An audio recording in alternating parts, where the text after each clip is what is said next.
Tick-tack, time to rock. Good evening, good morning, good afternoon to everyone who's watching from all over the world. Hope this is a friendlier time to go live for you European viewers. But I'm here with the famous Bob the Builder from Speaker's Corner. How you doing, Bob? I'm all right, thanks be to God. David, how are you? Good, good, good. And before we actually get started, how did you feel about that cartoon stealing your name? And are you planning to sue for copyright infringement? I'm speaking with the solicitors at the moment. They're preparing a long case, and they've said that they'll, like good solicitors, they'll take my money and run it for all that it's worth. And also, Dawah, can we fix it? Yes, we can. Is that one of the chats? Yeah. No. That wasn't a chat. That was just. I've never actually seen Bob the Builder, but I see the commercials and I've heard the theme song. Bob the Builder, can we fix it? Yeah. All right. So, go ahead. Go on. No, I was just going to say that the name Bob the Builder just came to me by accident. When I first started going to Speaker's Corner, first time this time around. I wasn't sure whether I was going to stick around or whether I was going to keep coming. So I was reluctant to give any kind of name, and I was debating Mansour. Mansour, he's not the Golem, he's a Gelfling, and he was insistent on knowing my name because I said, "Oh, my name's not important," or "My name's irrelevant." He started calling me Mr. Irrelevant, and as always with the Dawah team, a debate ended up happening over nothing, because the Dawah team don't want to talk about substance. And then someone cried out from the crowd, "His name's Bob, call him Bob." So for the rest of the debate, I was called Bob, and by the next week, it was Bob the Builder, and it's just stuck ever since. Okay. So, why did you? I guess before we, go into any, discussions of Dawah and things like that, what of all the things you could do in the world, why'd you decide to start heading down to Speaker's Corner? Partly to help Jay. I mean, I was a big admirer of Jay. I was one of those people that as I was growing up, I used to watch Jay's YouTube debates and his videos, and he was someone who inspired me and really encouraged me to recognize that actually we didn't have to take all this sort of anti-Christian arguments lying down, that we could come back with some counterpunches, and I had already been God had already placed on my heart a desire to see Muslims saved.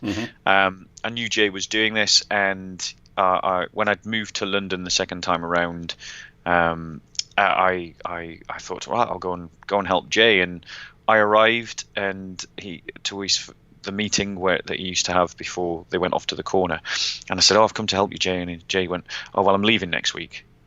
So my first week at the corner was Jay's first week of not being there. Wow. And it was like literally just one in, one out kind of thing. One booming voice replaced by another booming voice, much to the annoyance of the Dawah team. Yeah, that I was hanging out with Nabil there many years ago. So I don't remember exactly when this is, 2008, 2009 or something like that. And of course, Jay has this just voice that you can hear all the way across Speaker's Corner. Yeah. And we were hanging out with the Muslims, and one of the Muslims that we were hanging out with was telling me, he goes, "He's got a jinn that lives in his throat. Yeah, he's got a jinn. It gives him the power to speak." He goes, "You try to listen to anyone else in Speaker's Corner. You're standing in front of someone. All you hear is him. All you hear is him on the other side of the park." And so they actually believe that Jay had a supernatural voice powered by a jinn. So which is testament, I think, that God had placed the right guy in the right place. Oh yeah. And so now, so that's interesting. So Jay, this was only a couple years ago then. So you've only been doing this a couple years. Well, I became a Christian because of a Muslim. A Muslim tried to convert me to Islam when I was in school, when I was about 13 years old, and I became a Christian because of that. He was a big fan of Ahmadiyya, and he was using all of the Ahmadiyya arguments on me, and I had been brought up in sort of like a culturally conservative family, but not particularly religious. So I felt him attacking Christianity was him attacking Britishness, and so obviously I leapt to its defence, knowing nothing.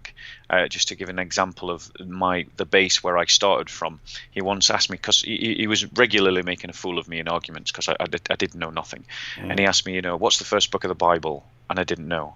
And someone said Genesis. Oh, I said, all right, Genesis. And then someone said, oh, what's the second? Then he said, what's the second book of the Bible?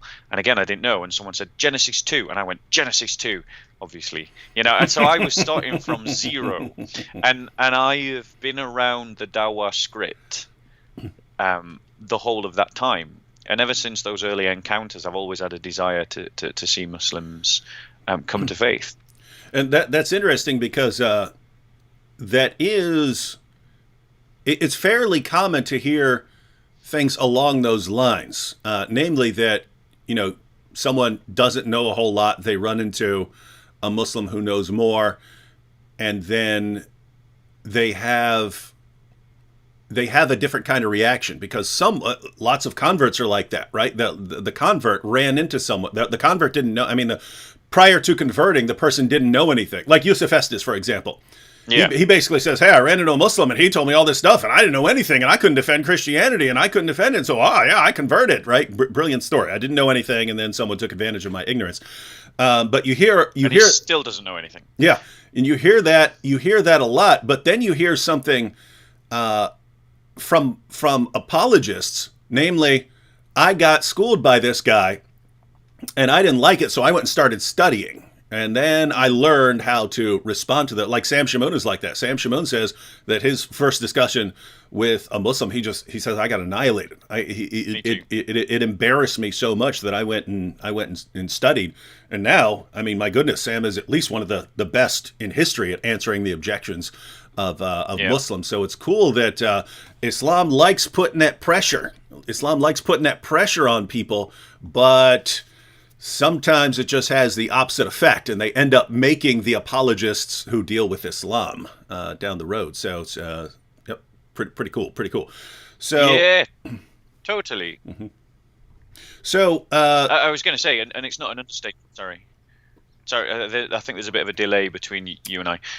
It's not an understatement to say that Sam is possibly one of the best in history. Like you look at other apologists that have dealt with Islam and their writings, from like, I think what's his name? Is it Francis Lull or Francis Bull? Or it was some missionary from the medieval period, and the modern day apologists like yourself and Nabil and Sam are the best in recorded history dealing with Islamic arguments, without a shadow of a doubt. Yeah, Sam is.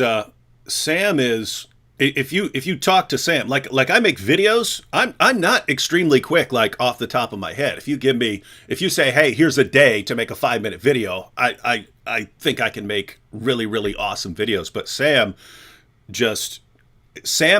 it's actually quicker for me to call Sam if I need references than for me to just, do a quick search. I'll say, Sam, hey, give me every reference on this topic. And he'll give me 15 references just off the top of his head. So he has some weird Rain Man-like abilities.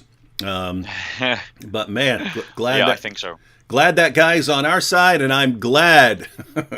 I'm glad for the Muslim apologist who embarrassed Sam back in the 90s and made him want to go out and refute Islam. So I guess another question would be this. So you ran into a Muslim early on, which ended up having the effect of making you look into Christianity more seriously. But now that you've been going to Speaker's Corner, you've been dealing with the Dawah teams. And how, in the name of common sense, can you still be a Christian and still think that Islam is not true when you've been around, Ali Dawah, you've been around Muhammad Hijab, you've been around all of these guys for the past couple of years at least, and then you're still not a Muslim? What's going on here? Well, it's not really difficult to put two and two together. I think when you look at Ali Needs Dawah and Muhammad Golden Shower and Mansoor. He's not the Golem. He's a Gelfling. It's kind of like they're using a script that I've heard since I was 13 years old. And the thing is, this script, once you're familiar with the script, if you've done any kind of basic study about this script at all, you realize just how easily it is to refute. And the thing is, Muslims, one of the reasons why Muslims usually come off better in these encounters initially is because inside of the Quran is a very basic but very ignorant criticism of the Christian faith. So all a Muslim needs to learn some very basic criticisms of Christianity is to read the Quran. And that immediately, if you're speaking to an ignorant Christian who doesn't know his own faith well or hasn't thought about how to defend his own faith, that can sometimes just be enough. You know, how can 1 be 3 and 3 be 1? You know, if you've not actually sat down and thought about that could seem like quite a stumbling kind of question. Or, you know, if Jesus is God, why does he pray to God? That again, if you've not sat down and just thought about it a little bit, I mean, that's the sad, tragic thing in the church, is that Christians are not just sitting down and thinking just a little bit about our own theology and about how to explain it. So this script that I've heard since I was 13 years old, the Dawah team, they are just parrots. They just repeat a script that I've been hearing since I was 13. And it's a very unconvincing script if you do a little bit of study and a little bit of thinking. Yeah, and this is true with both their criticisms of Christianity and their defenses of Islam.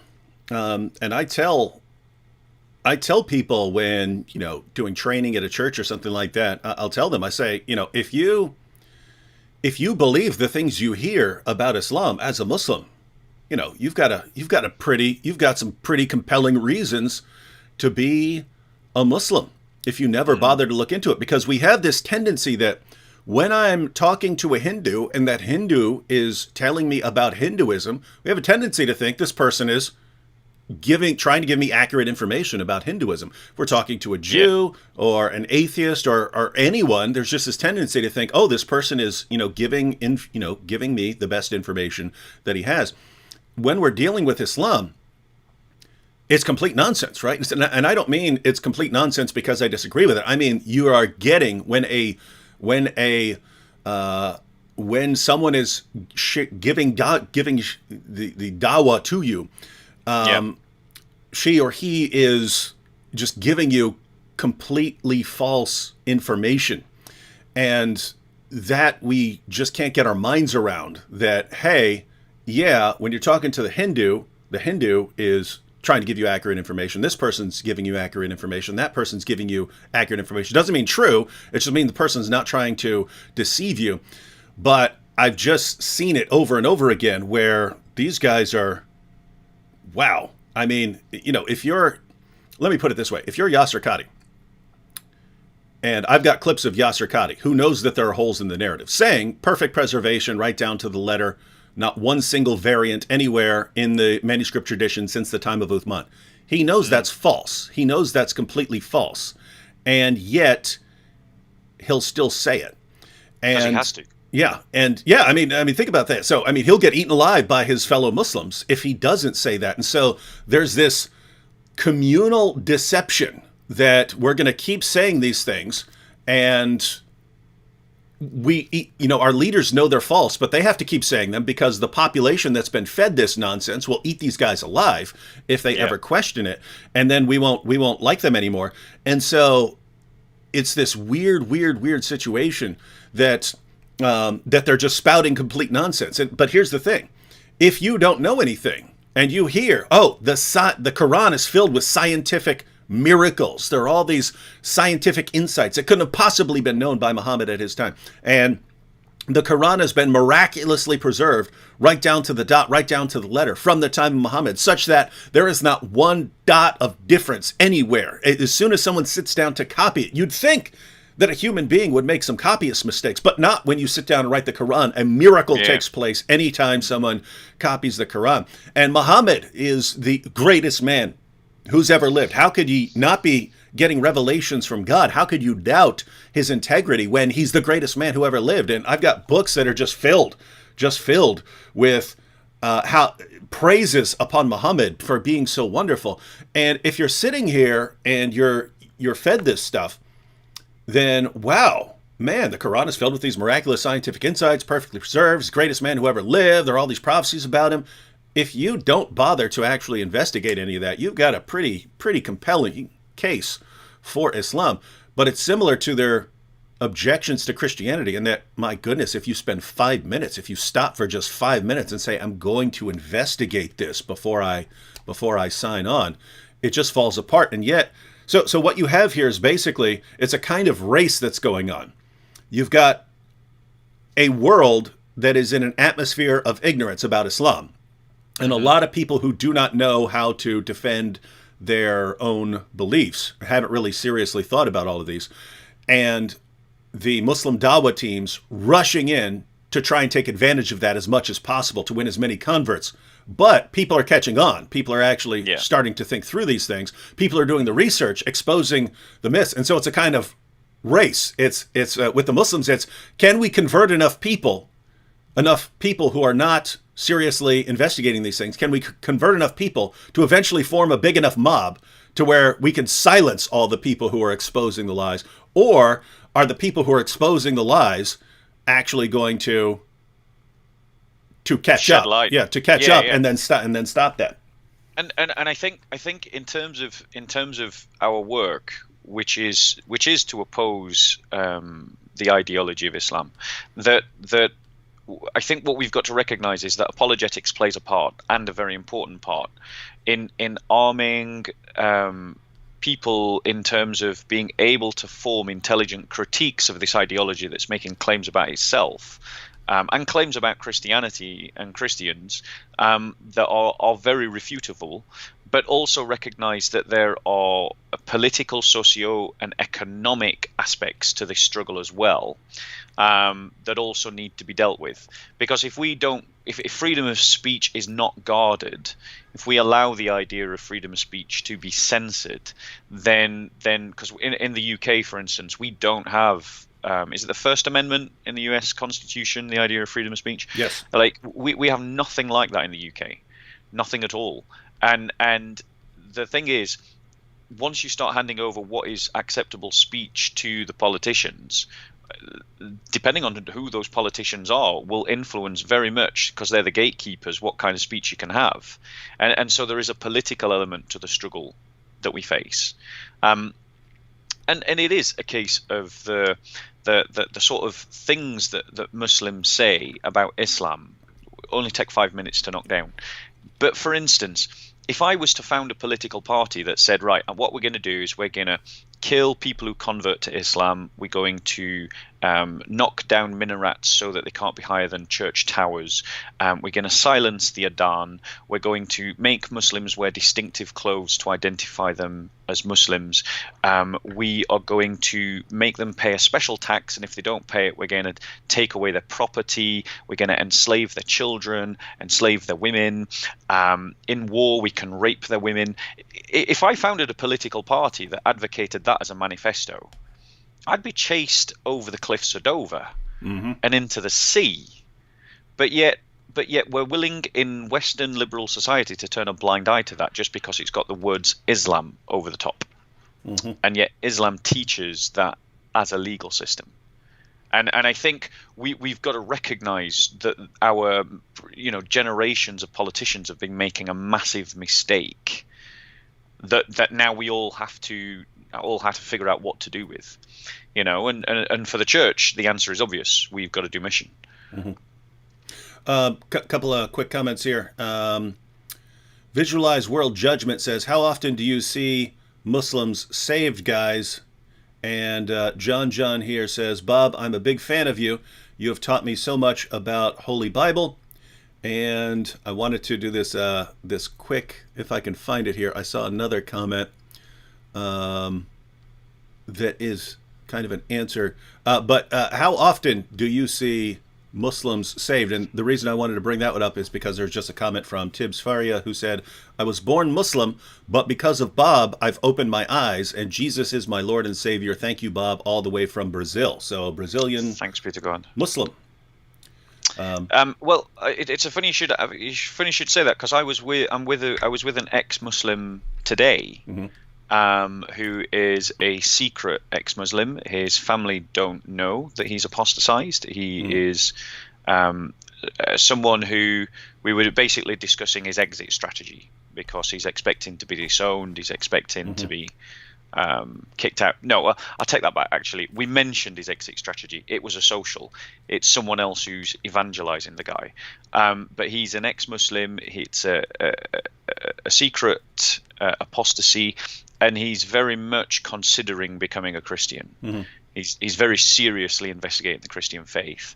And I'm hoping for an invitation to his baptism. Hmm. And the thing is, one of the reasons why you don't see more ex-Muslims or publicly is because there's a great cost Yep. for a Muslim to become a Christian, and Western politicians are turning a blind eye for the sake of political correctness to the sheer vehement hatred and prejudice and Christophobia that is a part and parcel of everyday Muslim life for too many Muslims.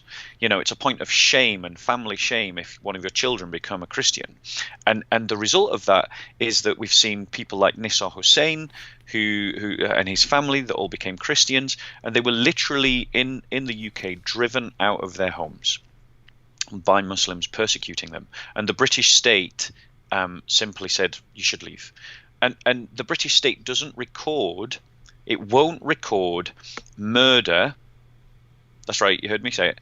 Won't record murder as being connected to apostasy. So there are people that have left Islam and been killed for it in the UK, and it's not recorded as any kind of official statistic. And that needs to change, because we won't recognize the size of the problem until we start counting it. Yeah, we when we were having some problems in Dearborn, Michigan, namely that they were stopping Christians just from handing out gospel tracts on public streets and stuff like that. When this is the United States of America, we were actually arrested for having a conversation with some Muslims on a public street. It was, Wow. a bunch of like 14, 15-year-old Muslims started coming up to us asking questions, the standard questions, from things they heard from D. Dot and, Zakir Naik and things like that. They're asking Yeah. questions. Nabil's sitting there praising him, going, wow, these are great questions, guys. I'm really enjoying this. And he's answering their questions and so on. And police show up, arrest us, throw us in jail. But the guy didn't talk to me when they're doing our mug shots and so on, because they took us in there separately. But both our friend Paul and Nabil were talking to the guy who was taking our pictures for our mug shots, and they both ended up talking to him about what's going on in Dearborn and why are you guys arresting Christians and so on. And the guy told both of them, he goes, you don't know the things we see here. He goes, we have teenage girls getting their throats cut because they showed up late. And he goes, and it never gets reported. You never hear one word about it in the media. No one even knows it happens. It gets Yeah. hushed up.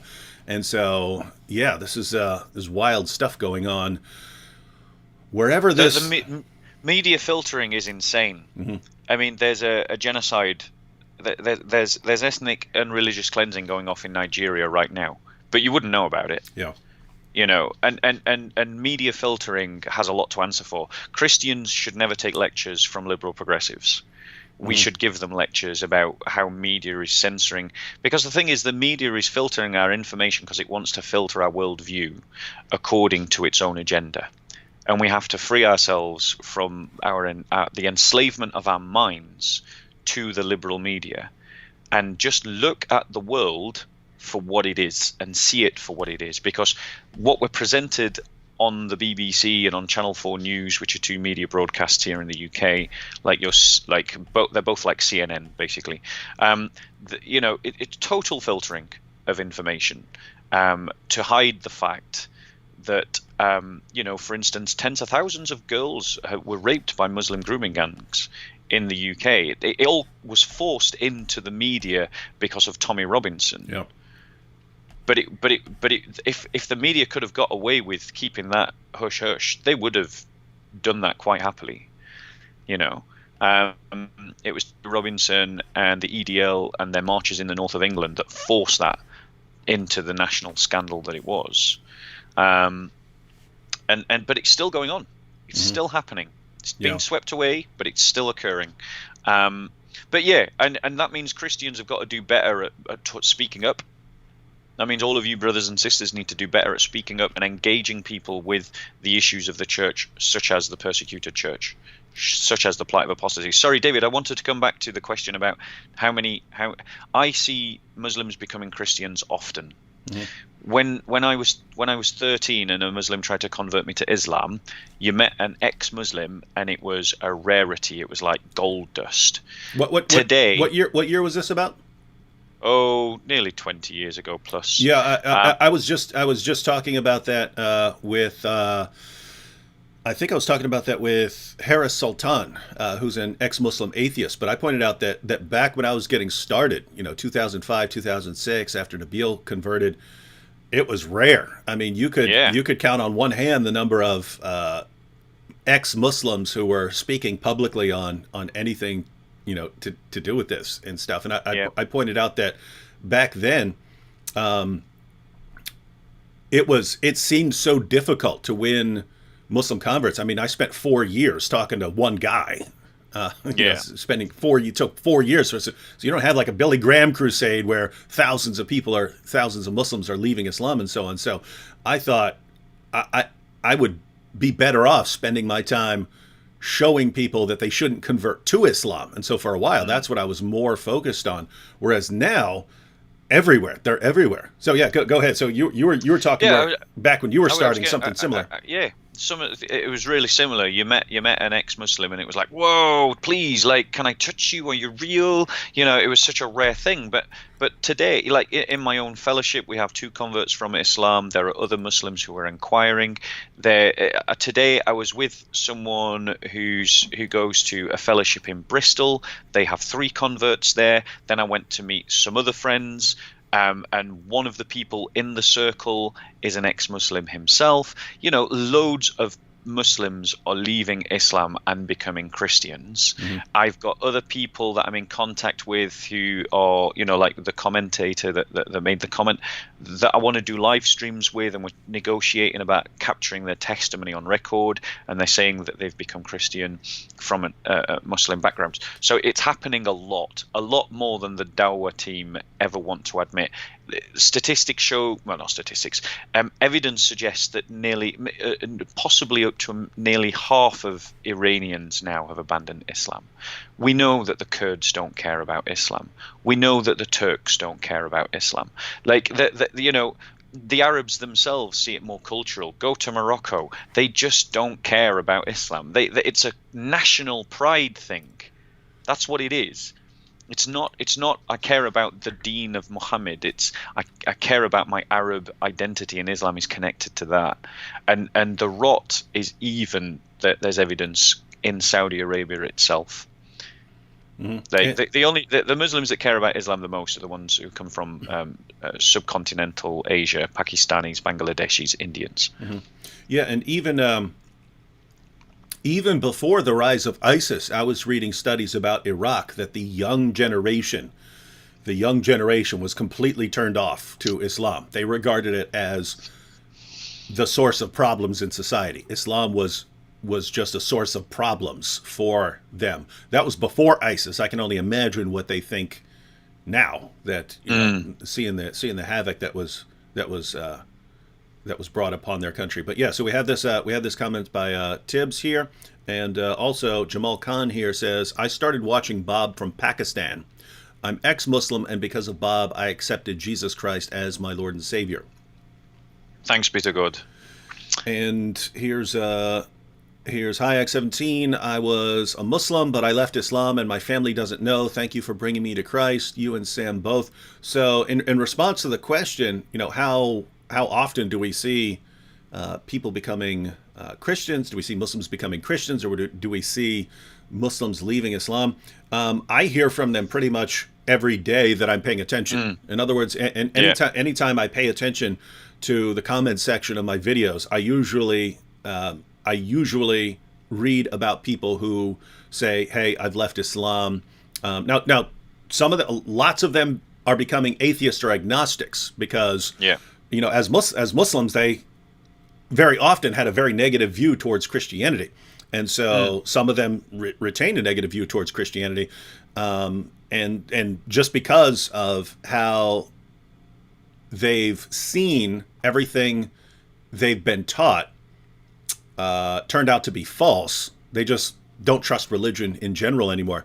But you also have people who they come to reject Muhammad and they come to reject the Quran, but they still believe in God. They still believe that they can trust Jesus and so on. So it's more natural for those kinds of people to become Christians. But yeah, one or the other, either Muslims leaving Islam and becoming atheists or agnostics, or Muslims leaving Islam and becoming Christians. I see that pretty much every time I go to the comment section of my videos. So really, I keep telling people this because you look around and you see the terrorist attacks and you see riots and you see persecution of Christians and everything that's going on. It's very easy to be discouraged and say, "Oh, what awful times!" And it's like, what are you talking about? This is the greatest time in the history of humanity.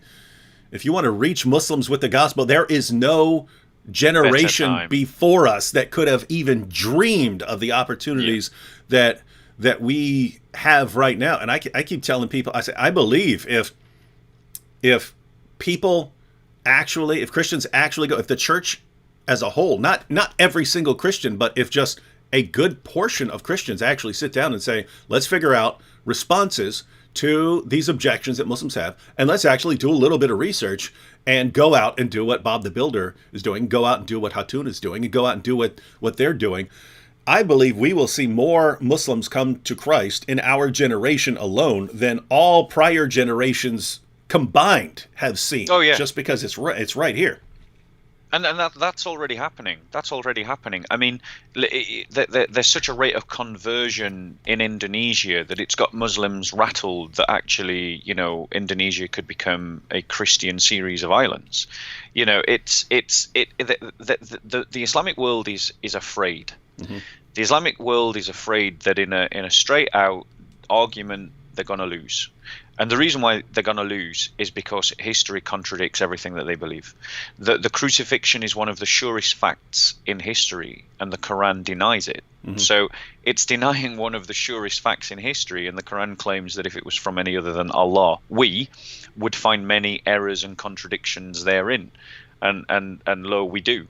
There's an absence of archaeological support for the historical descriptions you find in the Quran. It claims, for instance, David had chainmail. It's just baffling. Mm-hmm. He has this technological device that gives him a piece of military advantage, and he doesn't produce it. He doesn't mass produce it. That we can find evidence that 1000 BC we're seeing an army using chainmail. Chainmail is something that comes like hundreds of years later, still before Christ, but about 600 BC. So the Quran's just getting its history wrong on point after point after point, and that's before you go into some of the ridiculous scientific claims. And the thing is, as more Muslims become educated, the kind of intellectual feats that they have to do to maintain an Islamic narrative it becomes ever more grand. And lots of Muslims just go, well, do you know what? I can't believe that anymore. And so lots of Muslims are leaving because they're better educated, And it's the same. Even the Islamic Dawah script is an abandonment of the Quran. The Quran supports the idea, for instance, that the Bible was there in the 7th century, that there was the Torah and mm-hmm. the Injil there in the 7th century. And Muslims have abandoned that. Their best arguments that they use against Christianity are just rehashes of secular atheist arguments. Mm-hmm. They're not rooted in a Quranic worldview at all. Mm-hmm. Yeah, that's something that It's funny because I keep having to point this out to Muslims when we have discussions along those lines. Oh, your Bible's been corrupted. Wait a minute, your prophet didn't say that. Your God didn't say that. Your book doesn't say that. Your book constantly affirms the inspiration and the preservation and the authority of our scripture. So why are you, telling a different story? But I have to keep telling these guys that in a strange way, we have more respect for their book than they do. It's a weird way. I don't believe that it's from God, but I at least want to accurately talk about what it says. And then knock it down. Yeah, Muslims treat it as, oh, whatever I want the Quran to say, let me just twist these verses until they say what I want them to say. And that's just not an accurate picture of what the Quran means when it says that, you have to submit. It's not what submission means. It means you just completely mindlessly accept what Allah and Muhammad say. And for you Muslims who are saying, no, it doesn't say that. Read Surah 4, verse 65. You can have no resistance against anything Muhammad decides. So if Muhammad decides it's okay to climb on top of a 9-year-old girl, you can't have the slightest resistance in yourself. Right? You have to say, nope, that is completely, utterly, totally okay, and I have no resistance whatsoever in to that. Well, that's just amazing, because what do you do when Allah affirms the inspiration, preservation, authority of our scriptures, and Muhammad did the same, and then these Dawah guys say, nope, it's all been corrupted? Well, something's going on here, because you guys don't seem to care. Because the thing is that one of the things that I've realized over many years of debating Muslims involved in Dawah is, and I'm just speaking about the Muslims that I've encountered who are involved in Dawah, they don't care about truth. What they care about is winning the argument. Mm-hmm. And one example of how they don't care about truth, but just in winning the argument, is from all my reading of the Quran. It says that Muhammad is found in the Torah, he's found in the Injil, and he's found in the Zabur. The Zabur being the Psalms, the Torah being the books of Moses, and the Injil apparently being the book that was given to Isa. It doesn't mention anything about Isaiah. Doesn't mention anything about the prophets of Jeremiah and Isaiah. But yet Muslims try to use Isaiah and Jeremiah and other parts that are not Torah, not Zabur, and not Injil to make their argument. So they're abandoning a Quranic worldview to marshal a critique or to marshal an argument in favor of Islam that actually has nothing to do with an Islamic worldview at all. Mm-hmm. And it just shows that really the only thing that matters is that they want to win. Yeah. And the church needs to get savvy to that. Yeah, I've noticed that too. Going back to someone like Muhammad Hijab, which he's sort of the latest example that people are talking about, but you can go back to Zakir Naik, Ahmed Deedat, any of these guys. They could be saying something that's completely false. They could be flat out lying. But as long as they get their audience to cheer, it doesn't matter. It doesn't seem to matter to them or to their fans that they've spouted complete nonsense. And you can even go back later and say, look, what he said right there is completely wrong. They just don't care. When you point out to a Muhammad Hijab fan, look what he did right. He said, Allah praise for Muhammad, right? Yeah. What is yours? Ha ha! You're just mad because he refuted you. Wait, no.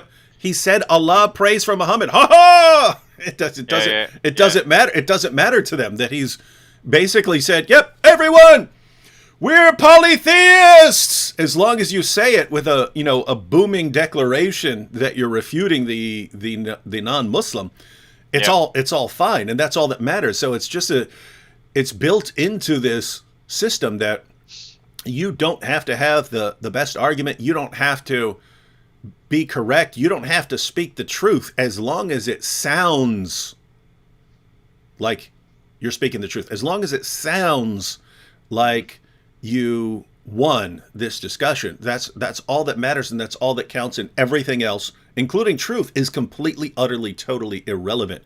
And that is just not what I would expect from a true religion. I wouldn't expect a true religion to produce that kind of thinking. But it does, and Ahmadiyya is a perfect example of it. So there was this Muslim that was trying to convert me to Islam, and he was a big fan of the Ahmadiyya. So he gave me Ahmadiyya books to read, and I did read them. And I didn't realize it at the time, but I know now that Ahmadiyya claims that there's in John 16 where it talks about the Parakletos, the Holy Spirit, or the Pneumater Alerthios, which is the Spirit of Truth. That there is it was originally in the Greek, and he puts in, I can't remember exactly what the word is. It's another Greek word that is similar to like the praised one in Greek, or praiseworthy in Greek. And he literally just asserts, no evidence, no textual manuscript is ever produced showing this textual variant. He just asserts that this is what the original Greek said and that Christians changed it. It's a total lie. Yep. It's a flat out, blatant, to your face lie. And yet lots of Muslims just lapped it up and believed it as if Ahmadiyya was some kind of scholar that was aware of the textual variants connected to John 16. You know, I think it's verse 14. And that sadly is the state of Islamic Dawah. But what's even more shocking is that it's still effective. It is. I call it Islam's 99-1 rule, where the Muslim apologists like Ahmed Deedat and Zakir Naik and so on, they have always understood their audience. Now, just to be clear, other people can do this. Politicians can do this. Christians could do this. Cultists could do this. Anyone could use this sort of rule. I've just never seen anyone use it as much as Muslim apologists. But they always seem to understand that if they're speaking to 100 people, then maybe one of those people will actually go look up what you're saying. And the other 99 at least are just going to mindlessly accept what you're saying. Doesn't matter, you know, if you say, Muhammad is mentioned in Song of Solomon 5:16, they're just not going to go look it up. They're just, it's amazing. Wow. And it mentions him by name. Wow, that's so amazing. They're not going to go look it up. They're not going to look at the background. They're not going to look at other places in the Old Testament that use the same word and where it clearly isn't referring to Muhammad. They're not going to do any of that. They're just going to accept it. Maybe at most one person will look that up. But if that one person objects, the 99 can shout him down. And so Islam has just always focused on building the biggest mob, right? If you get the biggest mob, you can silence the one or the two who actually question what's being said. And so, Christians, we've focused on, hey, let's make sure that what we're saying is correct. Let's make sure that what we're saying is right. Let's focus here on being truthful. And in the meantime, people like Ahmed Deedat and Zakir Naik, let's get the biggest crowd to shout down other people with complete nonsense. And now you've got all these people running around. Muhammad's mentioned in Song of Solomon 5:16 and using all of these different things. And yes, Gospel of Barnabas and all this complete nonsense that they heard that they've never investigated, but because they trust, Deedat and Zakir Naik and these guys, they just mindlessly repeat this stuff. And so that's very, very discouraging. But the positive side to that is these Muslim apologists have filled the heads of their followers with such complete nonsense, with so many false claims that can be refuted with 5 minutes of research, that they basically set themselves up for massive failure and refutation. That namely, absolutely. Once you, I was talking to Harris Sultan, I compared it to the situation with the Greeks and the Persians. The Greeks were scared of the Persians. They would, the various Spartans and Athenians and so on would unite when the Persians invaded, and they would be able to kick the Persians out. But they were still scared of the Persian Empire. They weren't going to go over there and mess with the Persian Empire until you get to the time of Philip of Macedon and Alexander the Great, when they start hearing about these Persians actually being really, really weak. That their forts were crumbling, their soldiers are lying around drunk, and they realize, wait a minute, if we take a small, well-trained, well-disciplined group, we can go over there and just wreak havoc. We can just go in there and wreak havoc on them. And Alexander just basically walked through them.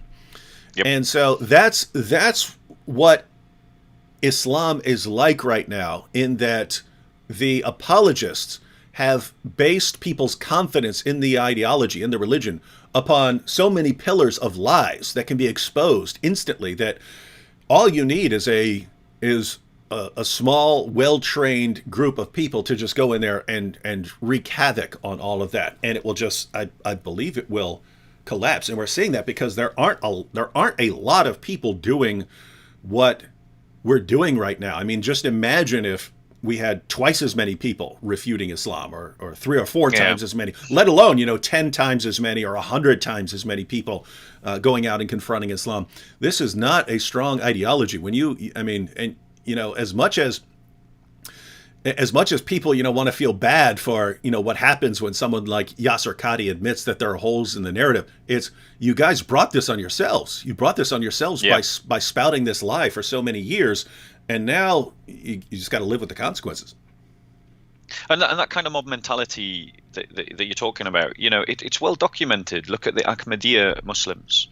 The equivalents of the Mormons or the Jehovah's Witnesses of the Islamic world, and the way that they're persecuted. And what's one of the reasons why they're persecuted? It's because they believe in religious freedom, and they believe in the idea of, they don't believe in a violent jihad, and that's part of the reasons that are given for their attacks. Reformist Muslims, liberal-minded, reform-minded Muslims suffer persecution because of their they're bent towards this idea of, let's stop being medieval about the way that we think about Islam. And so we're not talking myth-making right-wing gibberish when we point this out. We're pointing out fact, and the reality is that the kind of lie that, in my experience, when I encounter people who have converted to Islam, they haven't converted because of good intellectual reasons. Correct. They've converted because they want an identity.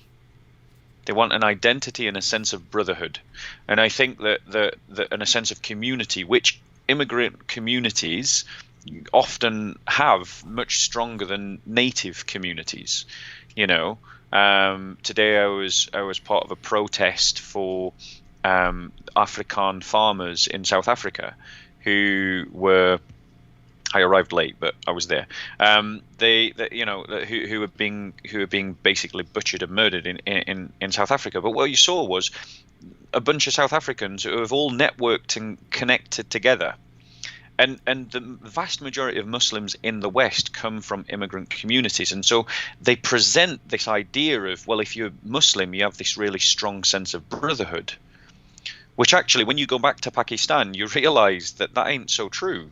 That actually they're just as split and as fractured and as broken and as rivalrous, if not more so, than we Christians are, because we Christians have got over the civil war of the Reformation, whereas Muslims, Shia and Sunni, are still butchering one another in Pakistan, Iraq, and so on. They're still persecuting one another, and it seems to me that lots of converts to Islam are actually looking for a strong identity and a strong brotherhood, and that tells you something that the church needs to rediscover: strong identity and strong brotherhood. Yeah, and this is, well, there are a couple of things here, because you mentioned that the people who convert to Islam don't convert for strong intellectual reasons. I point out to people, I've never in my life met someone who converted to Islam after doing something that I would view as a serious investigation of Islam. Me neither. Yeah, I've met lots of people. I've met lots of people who've converted to Christianity after investigating Christianity and so on. But anytime I've met someone who converted to Islam and I start asking questions, I start getting complete nonsense. It's like, you have no idea what's in your sources. You have no idea. Everything you're telling me right now about why you converted contradicts your sources. You've been fed completely nonsensical information. So it's clear that something else is going on, and so people are looking for something. Sometimes it's a woman who's attracted to a man, and very often that is the reason. Oh yeah. In fact, when it's a woman who's converting, that is the most common thing. Who's the man in Who's the man in this equation, right? You know, when I hear, hey, Yep, yep. David, my sister's converting to Islam. Who's the man? Yeah, totally, Yeah. totally. Who's, And it begs the question, you know, Christian guys, what are you doing? mm, Like, you know, like, man up. Um, yeah. But going back to how this kind of relates to something you were talking about earlier, with how difficult it is for Muslim converts, people who are leaving Islam. What's the escape plan?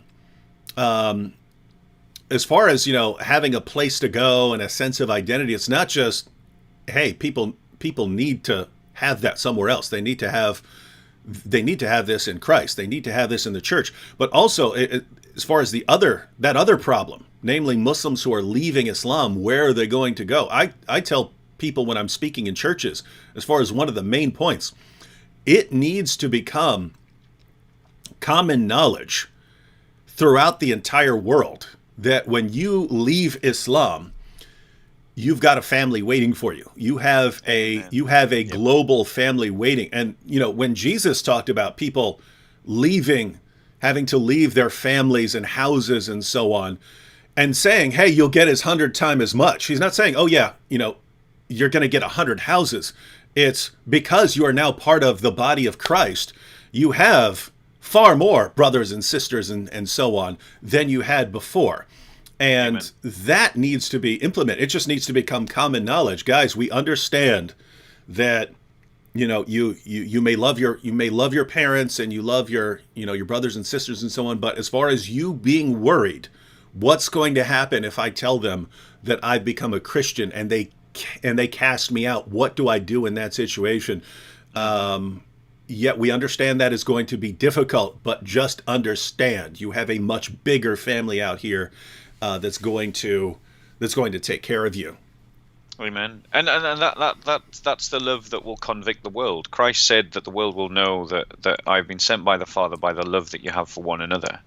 And it is that absence of love and solidarity amongst the church that is a scandal, really, because the thing is, if we're saying to people become Christian, and we know that the cost of that is so high from Muslims, and because of the Christophobia, then we owe it to those people that we are evangelizing to be there for them when they need us, when they make that decision to follow our Lord. Then how can we not open our doors to them? How can we not have the networks to scurry them away to safety? How can we not have the networks to ensure that they can find a job? Bearing in mind that many of them come from cultures where their parents might help them to find a wife or a husband, or help them, find, employment. That's the kind of environment they're coming from. They're not necessarily coming with our Western kind of individualized go-getter kind of attitudes. There's much more community dependence for certain groups of Muslims. And we, the church, have to be there as the incubator to help them in the transitional period, and to support them going forward. And one of the big reasons why some Muslims who become Christian then fall back away from the faith is because of the lack of support from the church. Mm-hmm. That happens in Egypt. The Egyptian Christians make converts from Islam, but a lot of those converts, not all of them, but a lot of them will end up going back to Islam because it's so difficult for them to get the support that they need. Because lots of Copts are very frightened to help converts. Mm-hmm. Because of the trouble that it causes Copts. And what we as Christians need to be much better at doing is calling out Christophobia. Calling Christophobia what it is, challenging it where it raises its ugly head, lampooning politicians that turn a blind eye to it, forcing politicians to engage with the issue, and challenging them, what are you going to do about this? There's a campaign in the UK to establish, making apostasy illegal.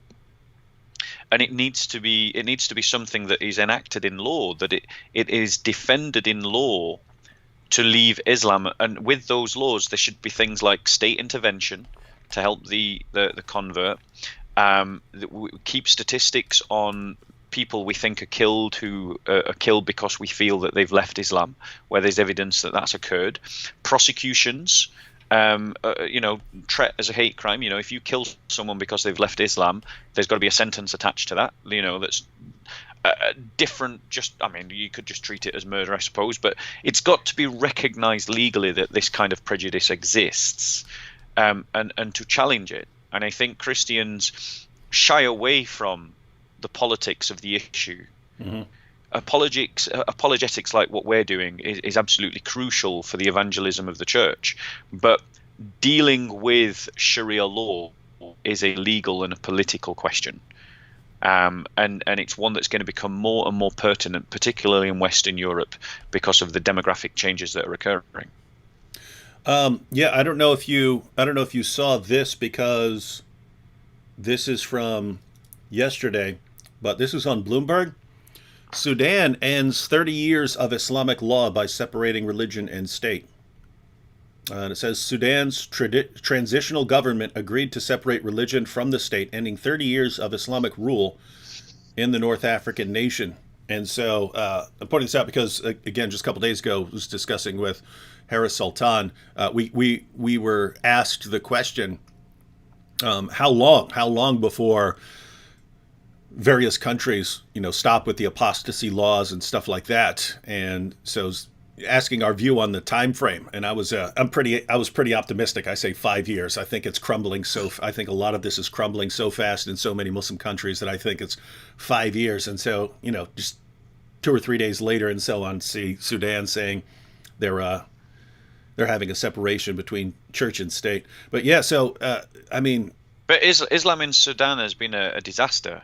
Yeah. You had a genocide for 18 years of a continuous jihad against Christians in South Sudan that has led to the death of 2 million people. And eventually, the South Sudanese bravely fought for and won their independence. Sadly, they're making a mess of it now, but they won their independence. So it cost them not only their country, but then their determination to Arabize. Why do Africans want to Arabize? That's an interesting question. Mm-hmm. Is it something to do with Islam?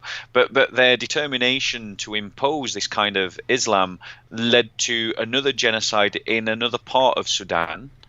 Another part that didn't want to Arabize, and it's just been a total disaster for them trying to implement Sharia law.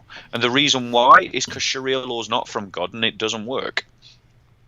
Yeah, and I mean, it's amazing because Sudan could be like the breadbasket of Africa, right? It's awesome. So much potential. Awesome, yeah, awesome for farm, but Islam enters the picture and it's nonstop war and fighting and slaughtering and wiping out other groups and so on, and then it just turns it into a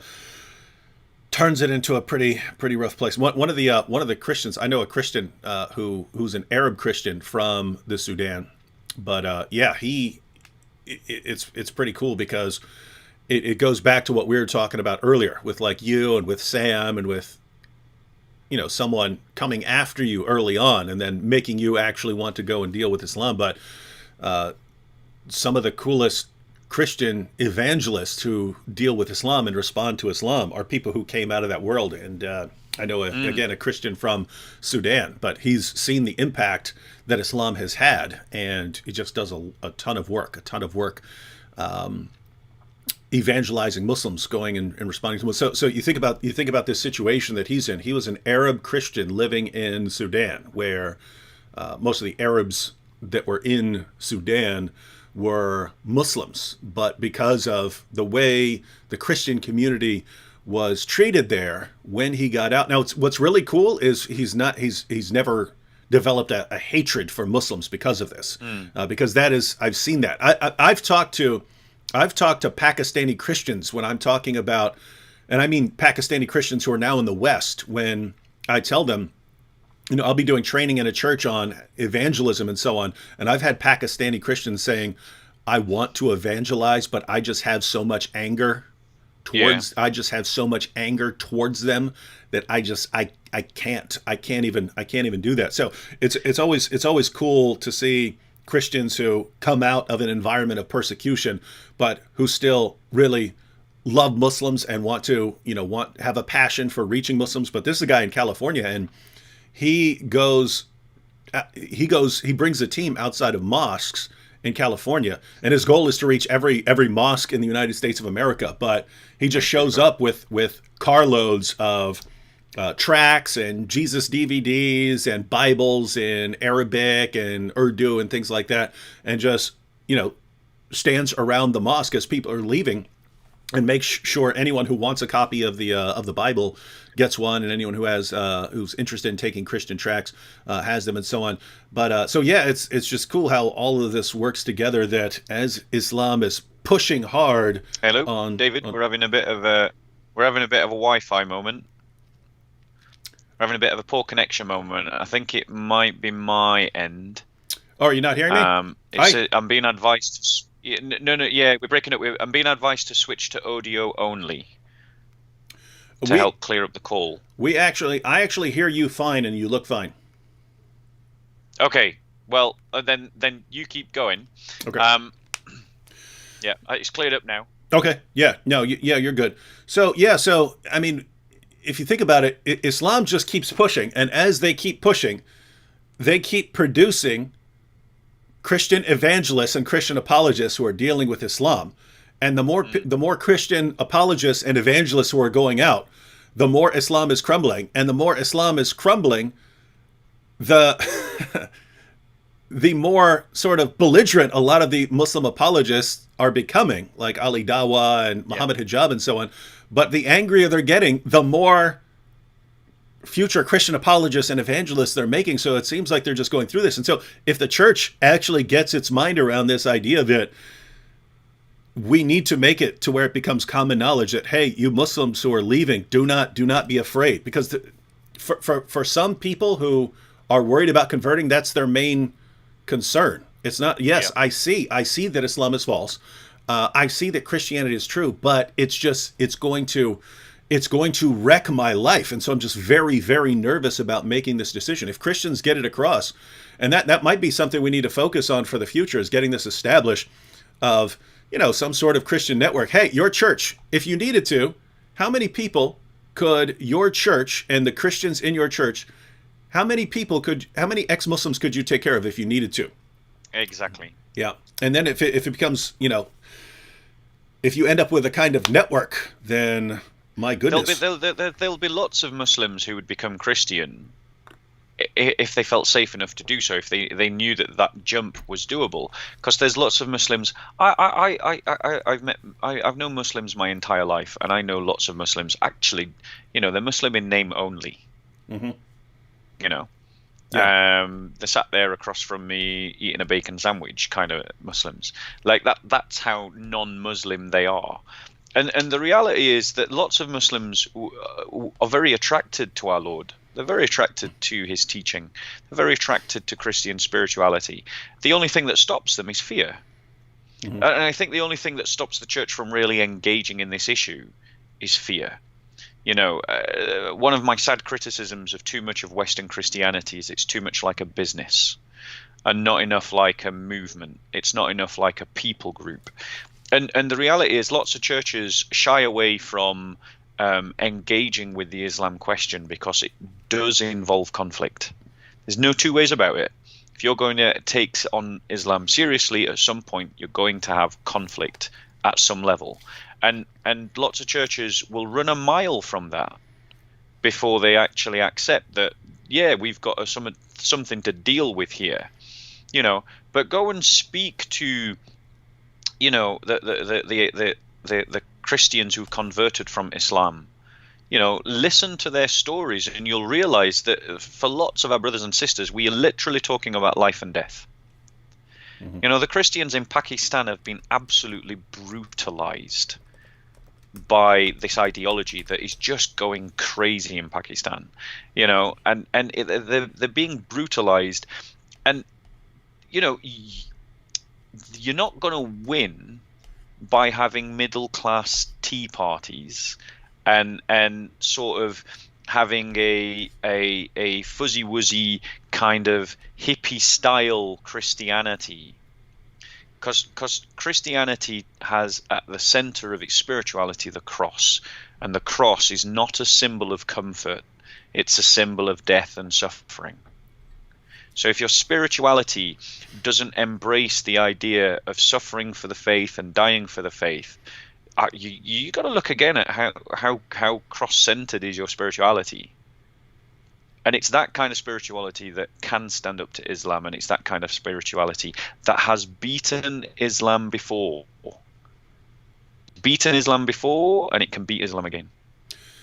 And this is actually probably a good topic to discuss, because I've noticed the same thing, that not for everyone, but for a lot of the church in the West, it seems too darn comfortable.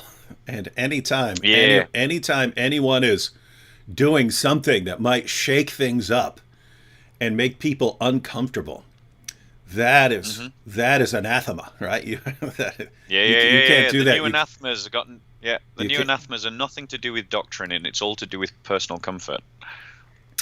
Yeah. Quick. Let me deal with a quick comment here, because LD said, "Who is the Christian brother who hands out Christian DVDs outside mosques? I want to donate to his work," and I will post a link right here. LD, his name's Pastor George Sayegh. His ministry is you can find it at ministrytomuslims.com. I've been working with George for years. I've been outside many mosques with George. In fact, going back to the Dearborn situation that we were talking about earlier, when we got arrested and for talking to Muslims and so on, we were there. That was set up by Pastor George Sayegh. He's the one who was having outreaches to Dearborn. I don't know how familiar you are, Bob, with Dearborn, Michigan, but I think it has the highest concentration of Arab Muslims anywhere outside the Middle East. It's over a third of the population is Muslim, and so, but it's. If you go to East Dearborn or South Dearborn, it's almost all Muslims. The signs are in Arabic.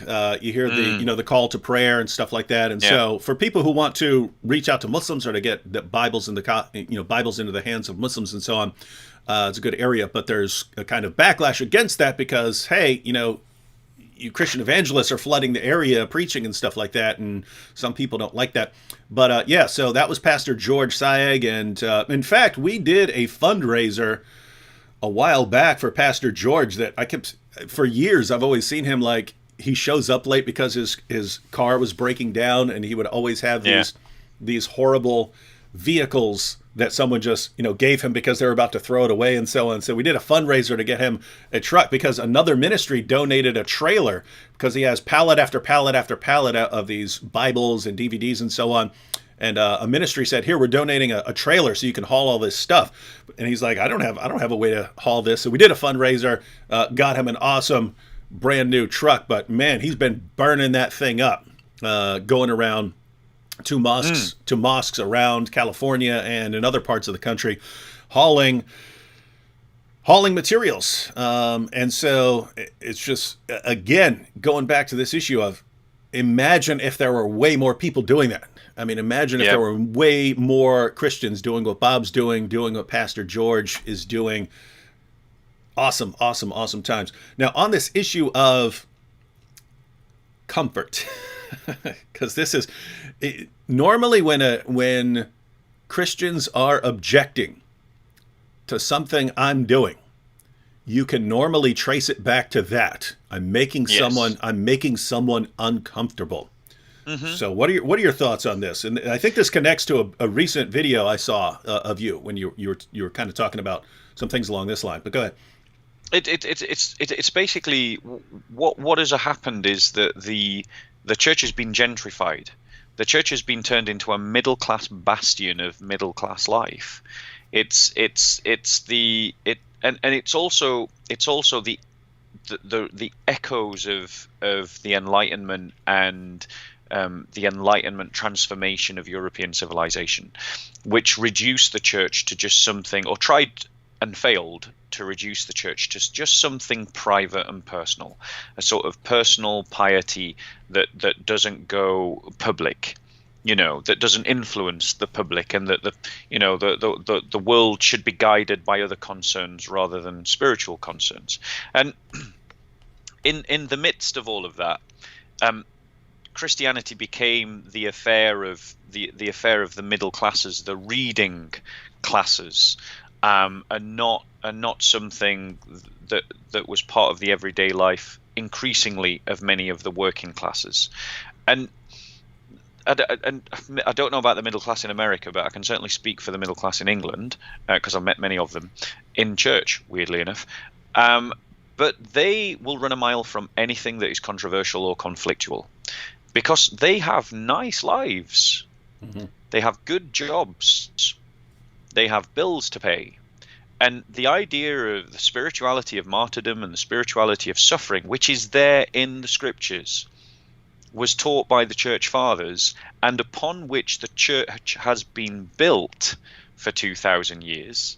Yeah, the missionaries that went out during the colonial period to evangelize, those people suffered disease, suffered persecution, deprivations in comfort to the nth degree, and many of them died.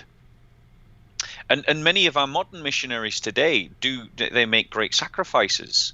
They deprive themselves for years of many of the comforts that we take for granted in the West, and some of them die. But yet the church in the West, whilst lauding and praising these missionaries that do these brave things abroad, and remembering, the martyrs of old, will run a mile before any of them think that is something that we as Christians should live in the West. Mm-hmm. And that's the problem, is we have lost the spirituality of the cross in our churches. Now, we haven't lost the gospel. We know that Christ died on the cross to save us from our sins. I'm not talking about that. We've got the doctrine. What I'm talking about is we've lost the spirituality. What does it mean for you, David, to pick up your cross and carry it every day? What does it mean for you, viewer, to pick up your cross and carry it every day? This symbol of torture, this symbol of death. Christ calls you to die. That's what he says. He calls you to your death. He says that you should die and be born again. And when he calls you to embrace your cross and to suffer in his way. The way that he describes is one that is narrow and difficult and hard, that leads unto life. The way that leads unto death is broad and easy and short. Christ doesn't teach a theology of a comfy mattress is our God, but many of our churches do. We teach the sugar daddy in the sky kind of God. The God that's going to give you what you want, and he's going to bless you, and you're going to have a nice happy family. We don't teach the crown of the martyr. We don't teach the blood of the saints. That this is the spirituality upon which the church has been built. And if you look at any Christian that has achieved anything in history, they did it through sacrifice. John Wesley, who preached all over England, traveled thousands and thousands and thousands of miles on horseback whilst writing, amazingly, all these hymns. Do you think that guy didn't suffer traveling all those thousands of miles on horseback? Do you not think that caused him some troubles? Every Christian that's ever achieved anything has had to sacrifice to do it. And what we're teaching in our churches is that you can have victory without sacrifice. And that is not the way the world works. And it certainly isn't the way that the Christian spirituality of the apostolic teaching is. Paul says that it is through sufferings that you will develop the character that is worthy of a saint. That this suffering that develops the character of Christ. And yet we're teaching something entirely different in our churches. We're teaching, God will bless you.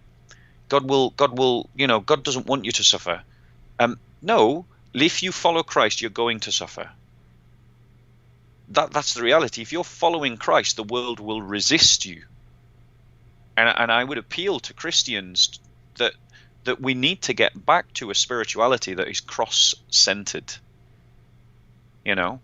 That we run the race, that we fight the good fight, that we train as athletes for the calling that we have, and that all of that involves sacrifice.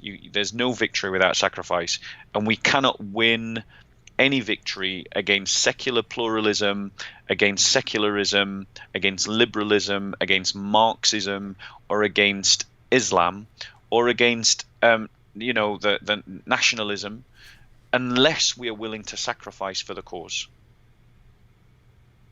That's my thought on that. Mm-hmm. And yeah, it's you got two things. One, yeah. Where do you go? Where do you go from that, David? Yeah. Nowhere. He just said, "Call us to die." Yeah. Where do you go from there? Yeah, I mean, think about it. We going back to what you're saying. I mean, you've got Jesus, and Jesus dies on the cross. But even after that, I mean, by the time the Apostle Paul was executed, pretty much his entire body would have been scar tissue. Yeah, he was right? battered. He would have been covered because of the lashes, the beatings, the stoning. A good portion of his body would have been scar tissue because of all the damage done to his body. And you've got sort of the two things with Christians today. Yeah, we look back at the martyrs and what they had to deal with. And yet today, anytime you're messing with people being comfortable, in other words, anytime you make them uncomfortable, that's a problem. And two, anytime you're kind of rocking the boat, drawing attention to something else, causing any problems, causing a commotion, that's a problem. That's a problem. I mean, gosh, Paul started riots wherever he went, wherever he went. Exactly. And we look at that and we say, great. But if you were to go somewhere, and your preaching were to cause a big uproar or something like that, there are lots of there are lots of Christians who would, I can't believe this. This is not Christ-like behavior causing all of this uproar and commotion. It's just interesting stuff. You for some reason you have questions about you and baptisms. Do you baptize? Let me give an example here. You've had several like this. Mohan Meh says, ex-Muslim here, would love to get baptized by you, Bob. Really glad you are here. Love you too, David. And again, there have been other comments about asking you about baptism. I have no idea why these are coming up. These are not normal. Do you do baptisms or something? No, no, I don't do. Well, I mean, every Christian obviously can do baptisms, but I think that is the proper people to do a baptism are those who are recognized as leaders within our fellowships. But I get loads of people email me saying, will you baptize me? And it's like, no. Go to your local fellowship, count the cost of what it means to be a disciple of Jesus, and then when you have counted that cost, seek baptism, and make that public declaration. It's kind of like find a good fellowship and get baptized there. But please do include me. I would love to come to your baptism. Send me the invite. I would love to come. But no, I don't do baptisms unless like the only time I'd do a baptism is if someone wanted it and they were dying and there's no chance of a church leader being able to come and do it, and it's kind of like, well, all right, I'll do it with this bottle of water. It's kind of like that is the only exceptional circumstance that I would consider to do that. But if people want to invite me to their baptism, I would be honored, of course, to celebrate with you. Yeah, I'm not ordained or anything like that. I did Nabil's baptism specifically because our church said that, as long as it's all set up correctly, that I could do the baptism in the presence of everyone else. But yeah, I've only done a couple of baptisms ever. You are getting questions. Let's see, Samson here. This has come up repeatedly. Is Bob Catholic? So what is your background? So I'm non-denominational, and it doesn't matter how many times I say this to people. There is a certain cohort of people that that just keep spreading this idea that I'm a Roman Catholic. To be a Roman Catholic, you have to accept certain beliefs about the Pope. You have to have certain beliefs about Mary. I don't have those beliefs. I don't hold to those beliefs. I don't believe in, for instance, transubstantiation. But I do believe in the real presence. So I'm not a denominational Christian. What I do is, as a Christian, I seek to be a disciple of our Lord. And on these secondary issues, because that's where Christian fall out, it's always on the secondary issues, I weigh up the arguments to and for based upon the different groups. And so my opinions are a collection of Orthodox, Reformed, and Catholic. And so on some issues I agree with the Reformed Church, on some issues I agree with the Roman Catholic Church, and on some issues I agree with the Orthodox Church, or the Orthodox perspective, because I see the body of Christ as just being that mystical body that is made up of the disciples of our Lord. Mm-hmm. I see the institutions that we call churches, much misleadingly, as being valid, as being proper. There's nothing wrong with them. But they are not the same as the body of Christ. And some of those institutions have just gone on and on and on through history, and split, and then other institutions have been set up by Christians. And for me, it's kind of like, I don't ask what denomination you are. What I'm concerned with is, who is your savior?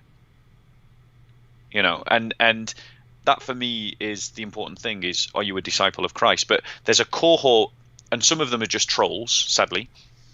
I'm sure you get your own trolls, David. But some of them are just trolls, and they just continuously spread this idea that I'm a Roman Catholic, and it doesn't matter how many times I say I'm not.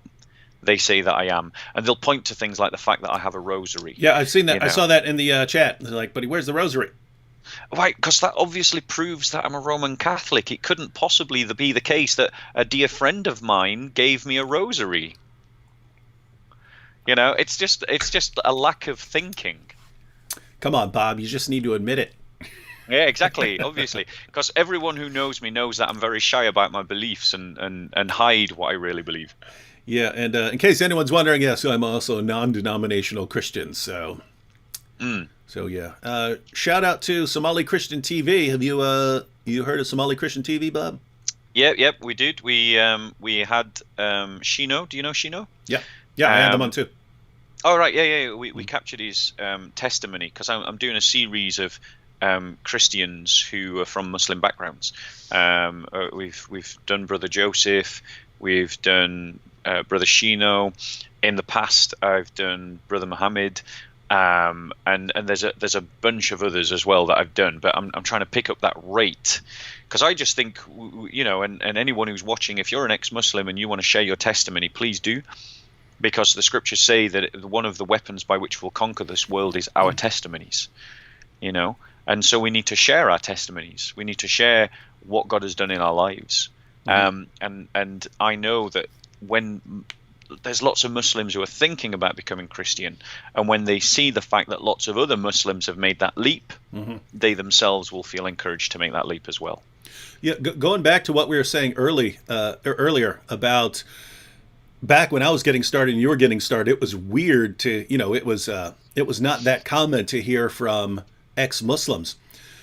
In fact, it was so fairly rare that it was still common back then for Muslims to say no one ever leaves Islam, right? Which is hilarious, because you read the Muslim sources and they had the apostate wars, right? They had wars, exactly. In that first generation, because so many people were leaving Islam, and yet it became a popular myth that no one ever leaves Islam. And so when someone did leave Islam, it would be, he was never a Muslim. He's just lying. He's been paid by Jews. He was a Christian all along. Blah blah blah. They would say things like that. Whereas now, you don't hear that much anymore, because they're just... Well, Golden Shower Boy has already spoken about a flood of apostates. Ali Dawah knows that there's a flood of apostates. That's not the only. That's not the only flood Muhammad Hijab talks about. That's sick stuff. Anyway, go ahead.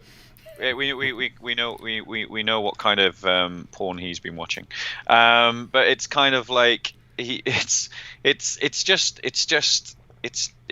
just a denial, and what it comes from, I think, is that lots of these cultures have this honor system, lots of the cultures where Islam has dominated has this honor system, and Islam instills this sense of superiority. So how could it possibly be, if you have the best of religions, that you would want to exchange that for this inferior, corrupt religion? Well, obviously that's impossible. No one would want to publicly scandalize themselves in making that decision. So that must mean that they're really a secret Jew who's only pretending to be a Muslim to leave Islam, to destroy Islam, or that they're being paid by evangelical Christians and they're really an actor. Because obviously that makes more sense. Mm-hmm. Yeah, and that's why they can't even when one of your family members or something like that converts away from Islam, and they know the person's not doing it for money, they always have to come up with some explanation for why this person is doing it that doesn't involve realizing that Islam is false. Mm-hmm. So with Nabil, it was very common after Nabil converted, he's doing this for money. He's doing this because he was paid. He's doing this for a woman. He's doing this for this or that. They had to come up with some other alternative explanation when guys, I was there. I was there for this man's 4-year struggle and him making the most difficult decision of his life, that he had to leave Islam, and him being heartbroken over the impact this was going to have on his family. I was there for all of this. And so it was just insane. He wanted some money. He wanted to get rich and stuff like that. What was interesting, though, is, his family members, they know he's not doing it for money. They know he's not doing it for some alternative reason. But they still had to explain it. They still had to sort of come up with a rationalization for how he could leave Islam. And so there was just this family myth about me being this great brainwasher who brainwashes people and can brainwash them over a period of years to leave Islam. But it always has to be something along those lines, so that now you even look at, what the Dawah guys say about all of these ex-Muslims, like the apostate prophet and Abdullah Samir and all these guys. And they're all doing it because of money, which is so insane because, Bob, how rich would you and I be right now if we said, you know what?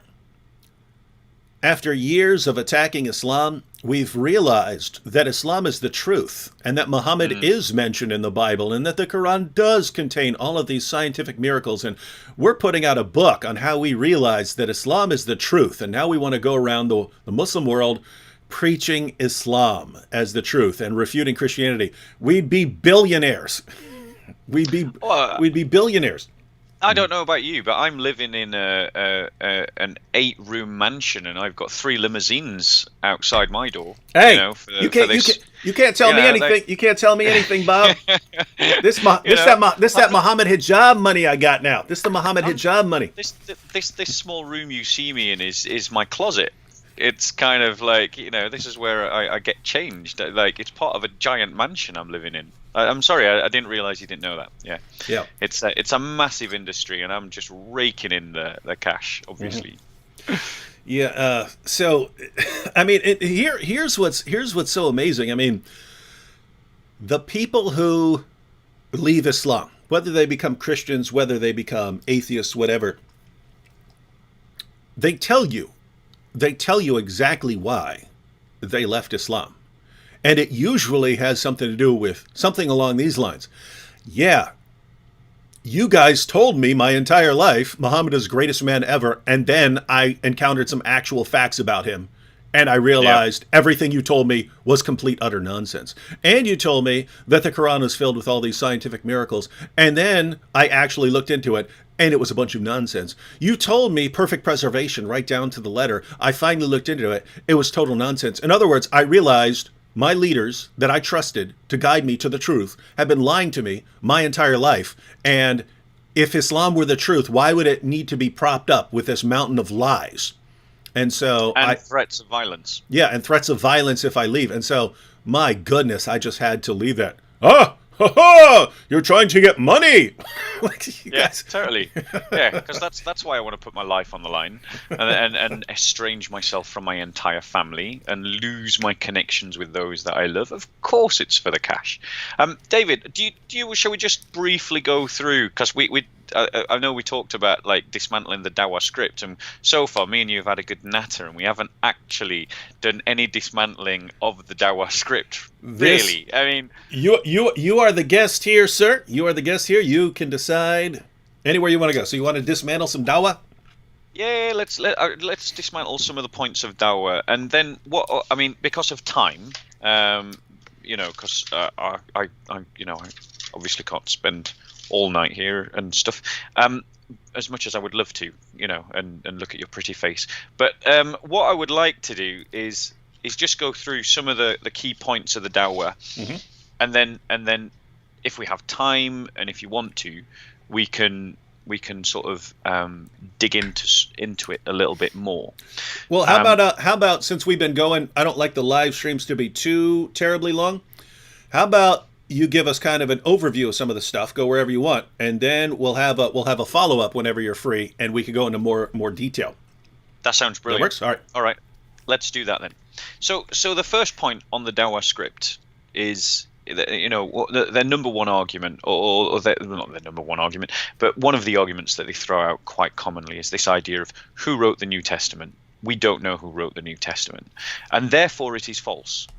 And that's the script. That's the line of argument, and the premises don't lead to the conclusion. If let's just give them this idea that we don't know who wrote the New Testament. I mean, we obviously do know who wrote the New Testament, and there's good reasons for establishing in church tradition why we say Matthew wrote Matthew and Mark wrote Mark and Luke wrote Luke and John wrote John. But let's just for the moment say that they're anonymous. It doesn't mean that therefore they're false. If I have anonymous information about you, David, and I don't know its source and you don't know its source, that actually has no interaction with the fact of whether the information is true or not. And when we look at the Gospels and what they say about our Lord, it lines up with everything else that we've got recorded from antiquity and history. It lines up with other early classical historians writing about the Christian movement and about our Lord, and also what the early church fathers were taking as a given about our Lord and about the apostles. And so regardless of whether we know the authors of the Gospels, which I believe that Matthew wrote Matthew, that Luke wrote Luke, and Mark wrote Mark, and John wrote John, but regardless of whether we can prove that, it's a separate question as to whether those Gospels are telling truth. That's a separate question entirely, and the Muslims confuse this as if one thing leads to the other. It's an important question, it's a savvy question, it's a real question, it's a valid question, but it's not actually the decider of whether a historical document is reliable or not. You don't dismiss historical documents just because they are anonymous. In fact, lots of historical documents are anonymous. I would say pretty much most of the spurious hadiths are anonymous. But that's a separate kind of issue. It's anonymity is not equal to truth. The question is, do the Gospels state things that line up with history? And actually, when investigated, the answer is that they do quite well, very well, and far better than any claims that the Quran makes, and far better than any of the testable historical claims that the Quran makes, and certainly that the hadiths make as well. And many of the hadiths we know are anonymous in origin. The Muslims themselves admit that. They admit that their system of hadiths is spurious to the nth degree. That's why they had to come up with hadith science, which itself is a deeply questionable science because it's not even science. So that's just one point. Let me just add something briefly to that. So guys, there are basically a couple issues here. Do we have good reasons for thinking, for agreeing with traditional authorship? I believe we do. But even if we didn't, does that mean that you therefore dismiss them? One interesting thing, going back to what we talked about earlier, is since the Quran affirms our scriptures, we're people of the book, and the Quran is affirming our scripture. There's actually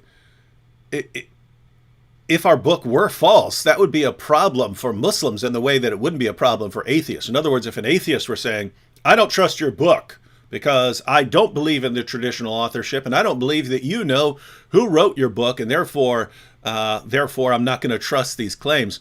That would be one thing coming from an atheist. But when Muhammad and Allah affirmed the inspiration, preservation, and authority of the book that we have, and this happens over and over and over again in the Quran, that Allah says that he revealed the gospel, that Allah says no one can change his words, that the Quran says over and over again, like a beating drum, that the Quran is affirming what we have with us, the scripture that we have with us. And we know what scriptures Christians in the 7th century had. We have copies of the New Testament before that time and from after that time. We know what the New Testament was during the time of Muhammad. And then when Allah is saying that we can find Muhammad mentioned in our scriptures, clearly talking about the scriptures that we have, when Allah orders us to judge by the gospel, when Allah says that we have no ground to stand upon unless we stand upon the gospel, and it's talking about the text that we have and the text that we read, when Muslims say, ha ha, you don't know what you're talking about, and your gospel's been corrupted, and you can't trust them, and so on. My goodness, do you guys... This just goes back to you guys having no respect for your own God and your own prophet, and for, you guys just read into your own book what you want it to say. And so it's just it's kind of a sad situation. And then even going back to when the Muslim community first started trying to show where Muhammad is mentioned in our scripture, the first place they go to is the Gospel of John. And even today, where do they go? They go to the Gospel of John. And so it's just well, that brings me nicely onto the second point. Cool. Because the first myth is this question of anonymity, which is irrelevant to the question of truth. Because claims can be verified, particularly if they're historical, and Christianity stands up brilliantly under that kind of scrutiny, whereas Islam collapses. Then the next question is about textual variance. Muslims deceive themselves by half-truths and misrepresentations of facts. So, for instance, we know, Dr. Dan Wallace, Dr. Bart Ehrman talk very clearly that, there's innumerable number of textual variants, the vast majority of which can never even be translated into the English language because they're textual variants of the kind of spelling. How do you spell John? Jonn, John, Jon. You couldn't translate that as a textual variant, but they're counted as textual variants. Textual variants, the argument is that the New Testament has been corrupt. There's this original Injil, it's now lost to us, and what we've got are the New Testament. But history, firstly, to establish that the Injil has been lost, you have to produce it. You have to produce a document to prove that it has been lost. Otherwise, your document from which you're basing your argument is spurious. It's a mythological document. I want to see the evidence that there was this thing called the Injil. I want to see this evidence that it has been corrupted. Pointing to textual variants in the New Testament Greek tradition doesn't equate to evidence that there ever was an Injil in the first place. All it does is point to textual variants in the New Testament tradition as we have it today. And that New Testament tradition and those textual variants actually demonstrate an incredibly stable text, actually, rather than a text that's just been copied and pasted and cut and meshed around. The textual variants, if anything, all that it demonstrates at its worst, it demonstrates that over 2,000 years of copying, the New Testament has picked up some extra words. Doesn't demonstrate that we've lost the original. And people misrepresent Dr. Bart Ehrman. When you listen to him, he is not saying that he knows for certainty that the original has been lost. What he is saying is that we have no way to be certain that what we have is what the original say. That's not the same statement. He's saying that we cannot verify, because we don't have the original autographs, that what we have today is like the original autographs. But Muslims are saying that Dr. Bart Ehrman is saying that the original autographs have been corrupted to what we have it today, and that is not what he's saying at all. Now, Dr. Bart Ehrman is not a believer. There's plenty of Christians that will take up Dr. Bart Ehrman with his argument, like Dr. Dan Wallace, Dr. James White. So it's not a case that just because Dr. Bart Ehrman has said something that it's the final word on the matter. But textual variants do not present the problem that Muslims think it presents to Christians. And Dr. Bart Ehrman himself, the very people that they're appealing to, has already gone on record multiple times in multiple public debates with Dr. Dan Wallace and has said that no fundamental Christian doctrine is in any way compromised by any textual variant at all. So it's a non-argument to say that the Christian faith is compromised because of textual variants. Because when we give out gospels, we don't give out the entirety of the New Testament. We just give out a single gospel.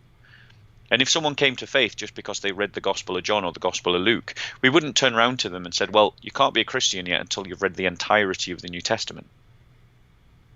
The Christian faith is dependent upon us accepting Christ as our Lord and seeking to walk in his way and having that encounter with him. And that's what the scriptures talk about. That's the paradigm that the scriptures lay out before us. That reality is not compromised by textual variants. Again, it's a weighty issue, it's a serious issue, it's an issue that Christians need to discuss and have an understanding of, but it isn't the kind of knockdown argument that Muslims present it as. And they're deceiving themselves and they're deceiving one another. And again, like you've pointed out previously, it contradicts entirely the Quranic worldview. Mm-hmm. Yeah, and it's kind of another example. It's similar to what we say when Muslims go to the Quran, which does nothing but affirm the inspiration, preservation, and authority of our scriptures, and yet they'll read into it something that's clearly not there. They'll do that even with something like textual criticism. So, I mean, part of the reason there are lots of variants is because we have so many manuscripts, right? It's called, Amen. Yeah, Dan Wallace calls it an embarrassment of riches. Namely, the more handwritten copies you have, the more variants you have. So the reason we have so many variants, I mean, keep in mind, we could burn everything but one manuscript right now, and we'd say, "Oh, we have no textual variants." Exactly. Well, that you don't want. Yeah, you don't want that situation, right? That's a situation. Notice that's the Islamic reasoning, right? With Uthman, I'll burn them all, and then we have no textual variants. Haha. Yeah. Didn't work. Yeah, brilliant. But notice it's your average Muslim. You have all these different Bibles and so on. As Bob just pointed out, the vast majority of textual variants, I mean, they're things like spelling errors. They're meaningless, right?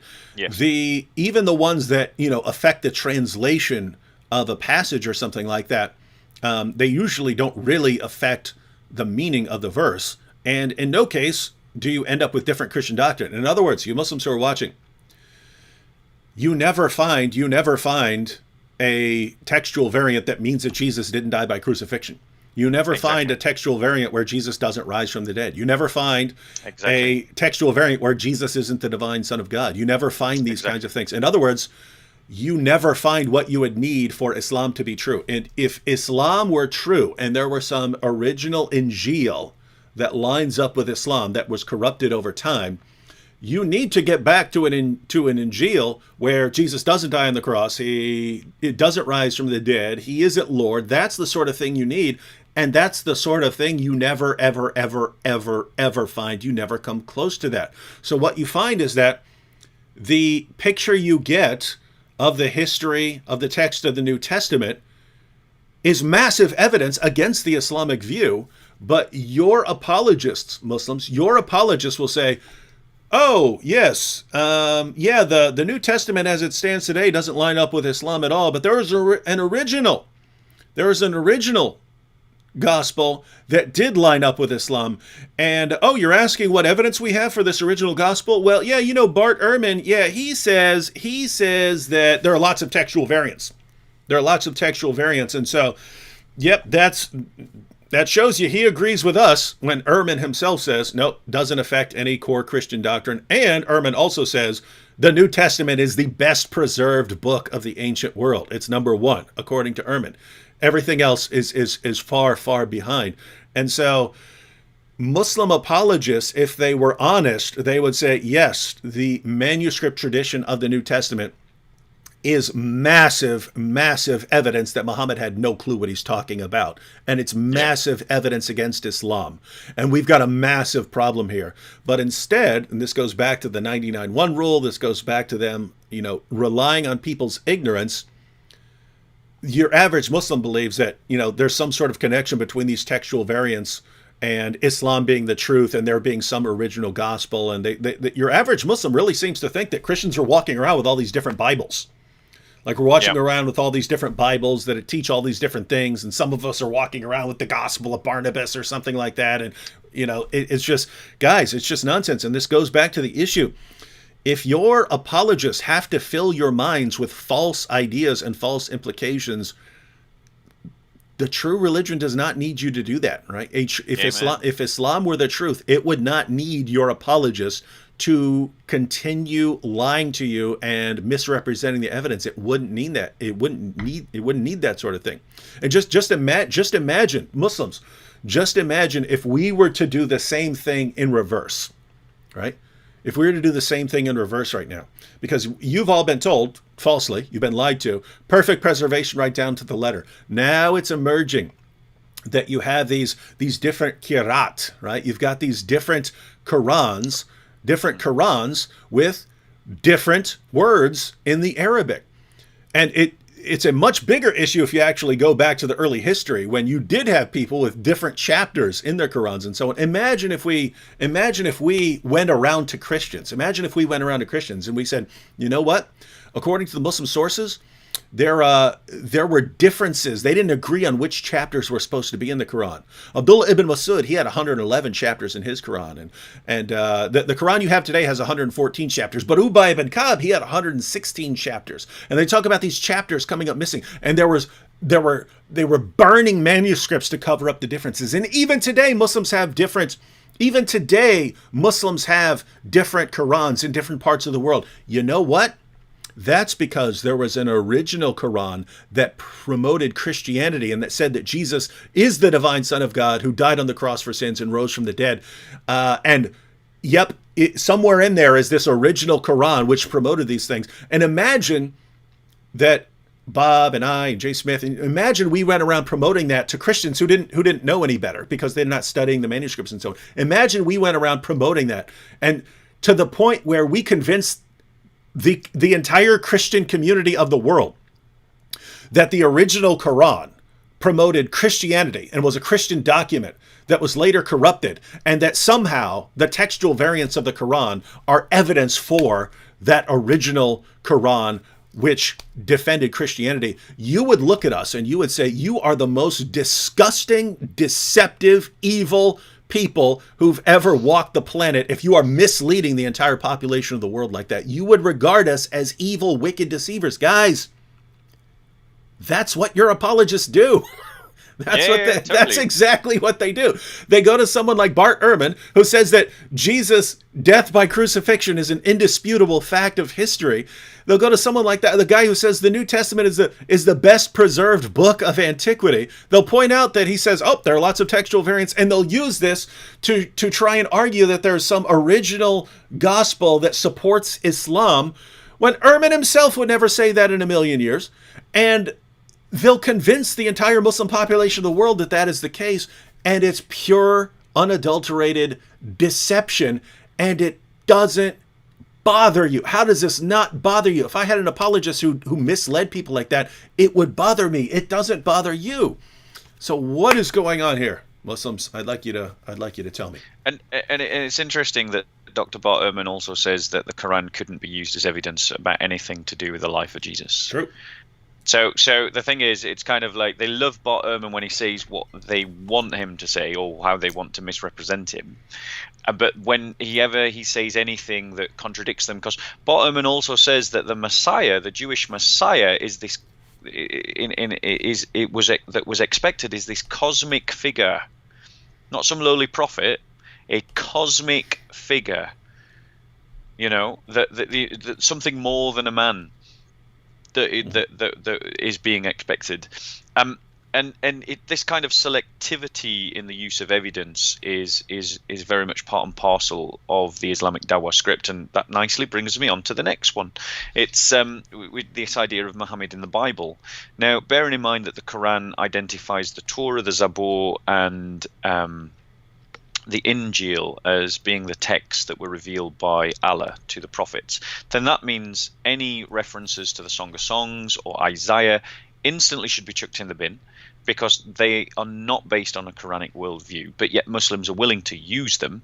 But it also destroys their earlier argument, because on one hand they've just said that the text has been lost because it's been corrupted, but then in the next breath, whenever it suits them, in a very clearly arbitrary fashion, without any kind of consistency or rhyme or reason, they will just use verses to try and crowbar Muhammad into the text. So one from the Torah is the example of Deuteronomy 18, where it talks about another prophet like unto Moses, and Muslims give about 9 reasons, which even Napoleon, if he was ever declared a prophet, could fit into those 9 reasons. Oh, he's got a mum and a dad. Gee whiz. Oh, he died of a natural death. Gee whiz. Oh, he led armies. Gee whiz. It's kind of like these are the kind of criteria that they use. He had hands. Yeah, he had hands. Exactly. He had a beard. But I did a presentation at Speaker's Corner. I gave 29 ways in which Christ was like Moses, and I only stopped at 29 because I got bored of writing the list. Like, I could have kept on going, and I'll probably return to the list and add more to it. The reality is that if anyone fits this criteria of who is like unto Moses, it's our Lord Jesus Christ. We don't need to deal with Isaiah 42 because that's not a Quranic position. And then where in the New Testament is Muhammad?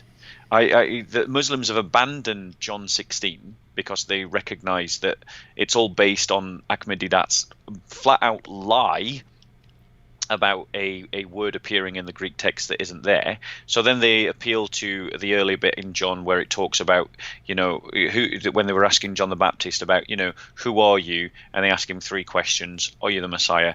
Are you that prophet? Are you and they ask him a third question. I can't remember what it is. And that's it. That's are you that prophet is apparently the reference to Muhammad, but that's not a reference to Muhammad. That's reference to an Old Testament prophecy about a prophet like unto Moses. He's not identified as Muhammad. It's not identified as Muhammad, but yet the Quran is saying that followers of Muhammad found Muhammad in the Injil. Not that they found a question about an Old Testament prophecy about another prophet like unto Moses. They found Muhammad in the Injil, is what it's saying, which means that there was an Injil there that could be read, and B, that Injil speaks about one called Ahmed, is actually the name that is put into Jesus's lips. So this idea of Muhammad in the Bible is based on fallacious misuse, misdirection, the idea of Muhammad sounding like Muhammadin, and which is a Hebrew word. It's an adjective, it's a descriptive word, but they play linguistics to get what they want, and they'll just crowbar Muhammad into any part of scripture with no consistency. I would like to see what system they are establishing to justify their use of Deuteronomy 18. Where did Muhammad say Deuteronomy 18 refers to me? Where did Muhammad or any of the Sahaba say, oh yeah, it's in John chapter 16? He was there. It's a totally arbitrary use that has been invented by Muslims. It's not based on anything other than their readings of the scriptures and trying to validate a claim made in the Quran, which if they can't validate, disproves the Quran. Because if you can't find Muhammad in the Injil and the Torah and the Zabur, then that means that the Quran has made a claim that is false.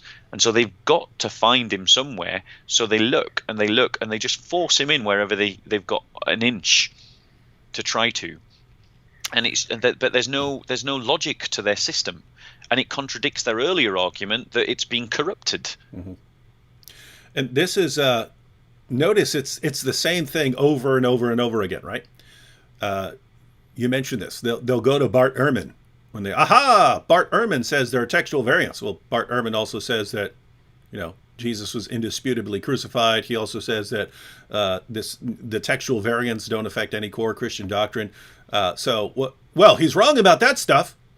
Well, okay, someone can be wrong about one thing and right about one thing. What's your criterion here for distinguishing? Well, whenever he says something that we can use, that's Bingo. As good as gold. Whenever he says something that completely refutes us, you can't trust that. He doesn't know what he's talking about. But notice it's the same thing over and over again, right? So you mentioned, they go to John. Well, wherever, if we're talking about John 14 through 16, or John chapter 1, if you go to John chapter 14 through 16, it's very clear. It's very clear that this is talking to the Holy Spirit. Jesus specifically identifies the Comforter as the Holy Spirit. There's no textual evidence that supports D.'s claim. If you look at the attributes, if you look at the attributes of the Comforter, these are divine attributes. And then on top of all that, in John chapter 16, verse 7, Jesus says, if I go away, I will send him to you. So Jesus says he's the one who sends the Comforter. If Muslims say that Muhammad is the Comforter, they're saying that Jesus sent Muhammad. But wait a minute, Muslims, I thought Allah is the one who sent Muhammad. Therefore, Jesus would be Allah, according to you. They'll just ignore all of that. Nope, this proves that. If you go to John chapter 1, it says they're expecting a prophet. This is the exact same section of the same chapter where John calls Jesus the Lamb of God who takes away the sin of the world. And he specifically says, he bears witness that this is the Son of God. So Jesus is the Son of God and the Lamb of God who takes away the sin of the world. That's what it says right after this passage. Before that, you have, in the beginning was the Word was with God, the Word was God, the Word became flesh and dwelt among us. This is the deity of Christ, the incarnation, his divine sonship, his sacrifice for the sins of the world. All of this rails against Islam. Muslims will go right to the middle of all that and say, aha, this is the part that affirms Muhammad and shows that he's the true prophet. And so it's just, guys, I want to say, you could use this method to defend any position. It doesn't, if you wanted to defend the claim that Bob the Builder is the last and final prophet, and you are willing to use this method, namely, I'll go to anything and I'll pick out any fact that I can twist into support for Bob, and everything else that completely refutes him, I'll throw all of that out. You could defend that. You could do that. So the fact that this is the methodology, the mainstream dominant methodology that's used by Muslim apologists, guys, this tells us something about your ideology. Your apologists have to use a method that could be used to defend anything. And you'll go to the very same, you'll go to a chapter which says, it's over and over again, rails against Islam. You'll go right to the middle of a chapter that basically says Islam is false. You'll pick out something. You'll ignore everything else it says. You'll say this shows that Islam is true in a book that you say is corrupted and can't be trusted. Why? Because your prophet said that, no, that book can be trusted and it's the inspired, preserved, authoritative word of God, and you have to believe in it. And so you have to go to this book to defend your prophet, but the book refutes you. So you have to say the book's corrupted. This is incoherent nonsense. You cannot make sense of this, Muslims. You can't make sense of this. What you should have done is said, wait, my book says that book is the word of God. Let me go to that book. Oh, that book says Muhammad's a false prophet. So much for Muhammad. Done. Yeah. That's how quickly you should be leaving Islam. Instead, you just accept all of it. You accept all of this. I mean, there's a character that goes to Speaker's Corner called Hashim, and he literally makes an argument from eternal life is this, to know you, Father, the only true God. So he makes an argument based on the only true God. So he takes 4 words out of a verse and then thinks that he overturns the whole of Christianity with it. Mm-hmm. that's the level of intellectual argument that is being presented by Islamic polemicists and Islamic apologists. It's literally to isolate like just 4 words from an entire chapter to try and make the claim that the New Testament doesn't teach the Trinity. Mm-hmm. You know, and it's that kind of selectivity that's apart from any kind of consistent use of scripture that demonstrates that they're not interested in truth. The Dawah team is interested in winning arguments. Mm-hmm. And Christians need to get savvy to that fact. And it's also what they do when it comes to, you know, Jesus was just a man. Now, this is the argument that has the most variance possible, because they have all different kinds of spins on this idea. But it usually centers around Christ's clear humanity that's presented in Scripture. And the simple answer to this is whatever verse they present that demonstrates Christ's humanity, well, that's fine. We believe Christ was fully human. So thanks for that. You've given half of what we believe about Christ. Now let me show you the other half. And then take them to all the verses that show Christ's divinity. You know, we Christians shouldn't be troubled by any verse that shows that Christ was a human being, because that's exactly what we believe. But the Muslims, what they do is they present this as if they've somehow caught us out on something. It's a great sales pitch. It's like they present back to us what we believe, as if they're disproving what we believe. You know, I'm never troubled by any verse in Scripture that shows that Christ was a full human being. But there's no verse in Scripture that shows that he was only a human being. Mm-hmm. Yeah, that's it is hilarious, right? Because they'll use these arguments that are once again are based on appeals to, you know, they understand that their own community doesn't know a lot about what Christians believe. The Muslim apologists know, obviously, that we affirm the divine nature of Jesus, but also the incarnation and therefore his humanity. And yet they'll go to all these passages. Christians believe that Jesus is God, right? Well, how do you explain this where he's clearly a man? You see how Christianity self-destructs? Not really. Of course, it's been part of Christian doctrine since the beginning that Jesus is a man. What are you doing there? But they'll actually use it. This is wild stuff. I want to read a quick comment here from Lee, who says, Lee As says, I denounce Islam in front of the world from this moment on, and I accept Jesus into my life. Thank you, David. Would thank you, Father Mark. Thank you, Mr. Kamal, and thank you, Nabil Qureshi. Thanks be to God. Mm-hmm. Bro, he should, if he should either write to you. He mentioned you, so he should write to you and dude, I can't see the comments, so I'm not able to really respond. But that's beautiful. Mm-hmm, mm-hmm. Yep, it is cool. All right, well, we've been going for a while, so how about do you want to go through one more point? One more point. Okay. You read my mind. Nice. Which is this idea of the Trinity.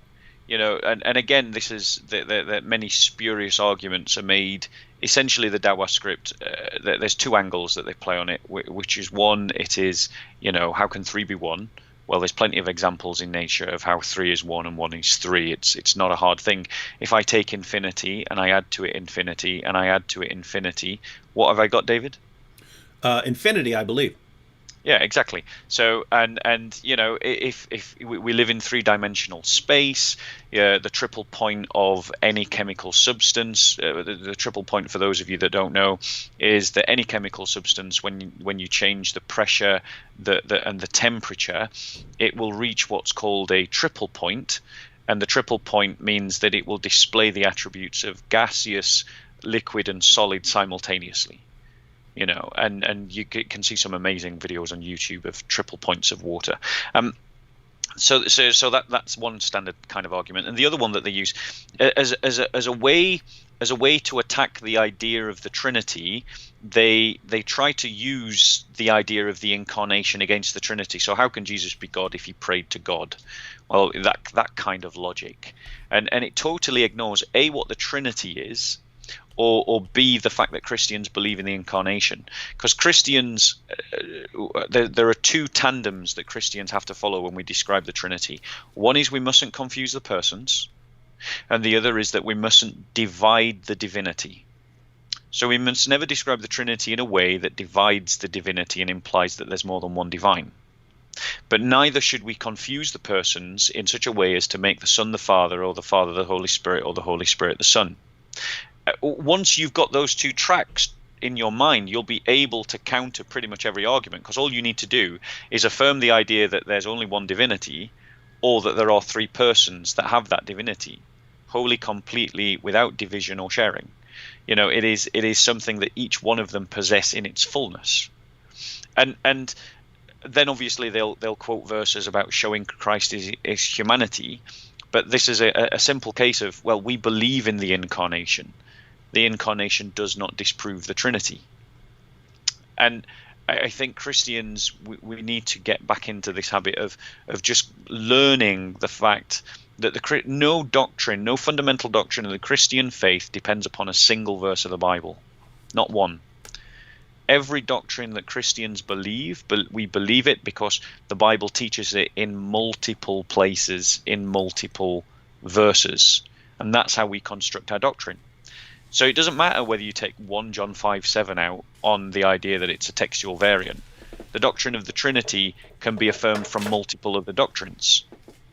And this is something that we as Christians, we need to become much more savvy with.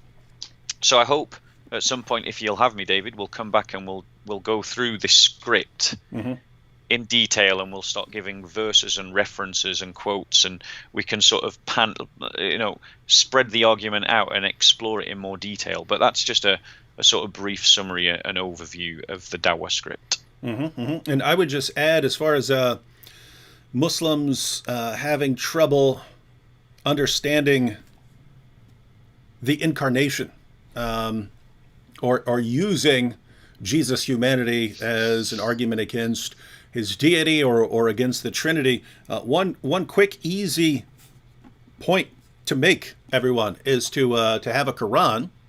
To have a Quran and start making some points about the Quran, right? Because if you think about it, Muslims believe the Quran is the eternal speech of Allah. It has no beginning, can't be corrupted, can't be changed, and so on. It's eternal and incorruptible.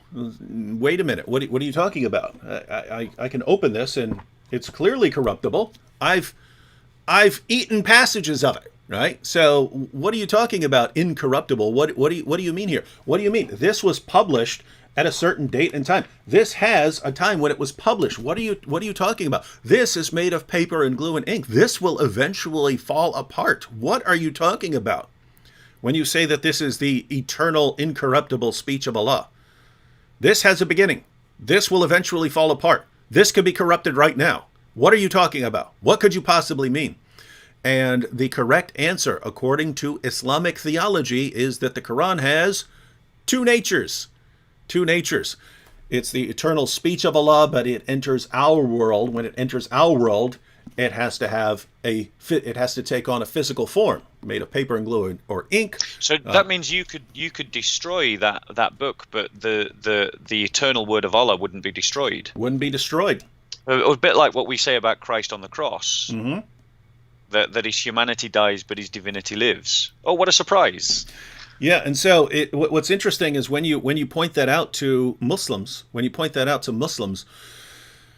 put them in a position where all of their objections to Jesus having two natures, all of their objections to that, saying that it's a contradiction, saying that it's illogical and things like that, well, guess what? If you actually take those seriously, then you can't believe in an eternal divine speech entering our world and taking on a physical nature. You can't. You just destroyed the entire theology of your Quran, Muslims. So take your pick. Either drop the objection to the incarnation. See, notice, Muslims.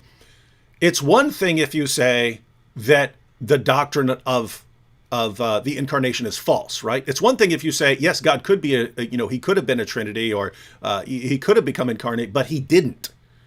That's one thing. But when you say, nope, it's impossible and irrational, as soon as you say that, well, you just destroyed your own book. You just destroyed your own book. All right. So Yeah, thanks Sorry, to. Oh, go sorry, ahead. my apologies, David. Very quickly, just on that point. Also, the Quran itself testifies to multiple examples of God entering into His Oh, creation, yeah. Hmm. multiple times, and so you can't have it both ways. Hmm. If He can do it in the Quran, then He can do it in the Bible. If He can't do it in the Quran, then He can't do it in the Bible. You can't have this. It's good. It's okay for Him to do it in the Quran, but it's not okay for Him to do it in the Bible. Kind of logic that just doesn't stand up.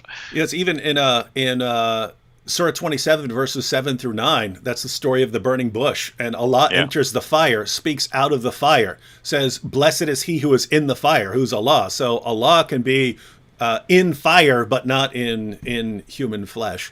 And so yeah. very, very, very strange, very inconsistent, but that's just what we've come to expect. All right. So I just want to remind everyone that there's a link to Bob's channel in the description box. Link to Bob's channel. Definitely want to go there, check it out, and that'll allow you to stay up to date on what he's doing at Speaker's Corner. And yes, totally agree, Bob. Anytime you want to go live and talk about the Dawah, we can play clips from Speaker's Corner, and then talk about those and go through the Dawah points and so on. Pretty laid back, so anything you want to do, my channel is open, and the people here like you. So Let's do that. And I just want to greet my brothers and sisters, and that particular brother who has renounced Islam live on air. If you want to reach out to David or to me, my email is btbsoko@gmail.com. Drop me a line. I'd love to hear from you and to celebrate with you. all right, and all you Muslims who are watching, just keep in mind, once again, we do not hate you. We have No, nothing we but do love not. for you.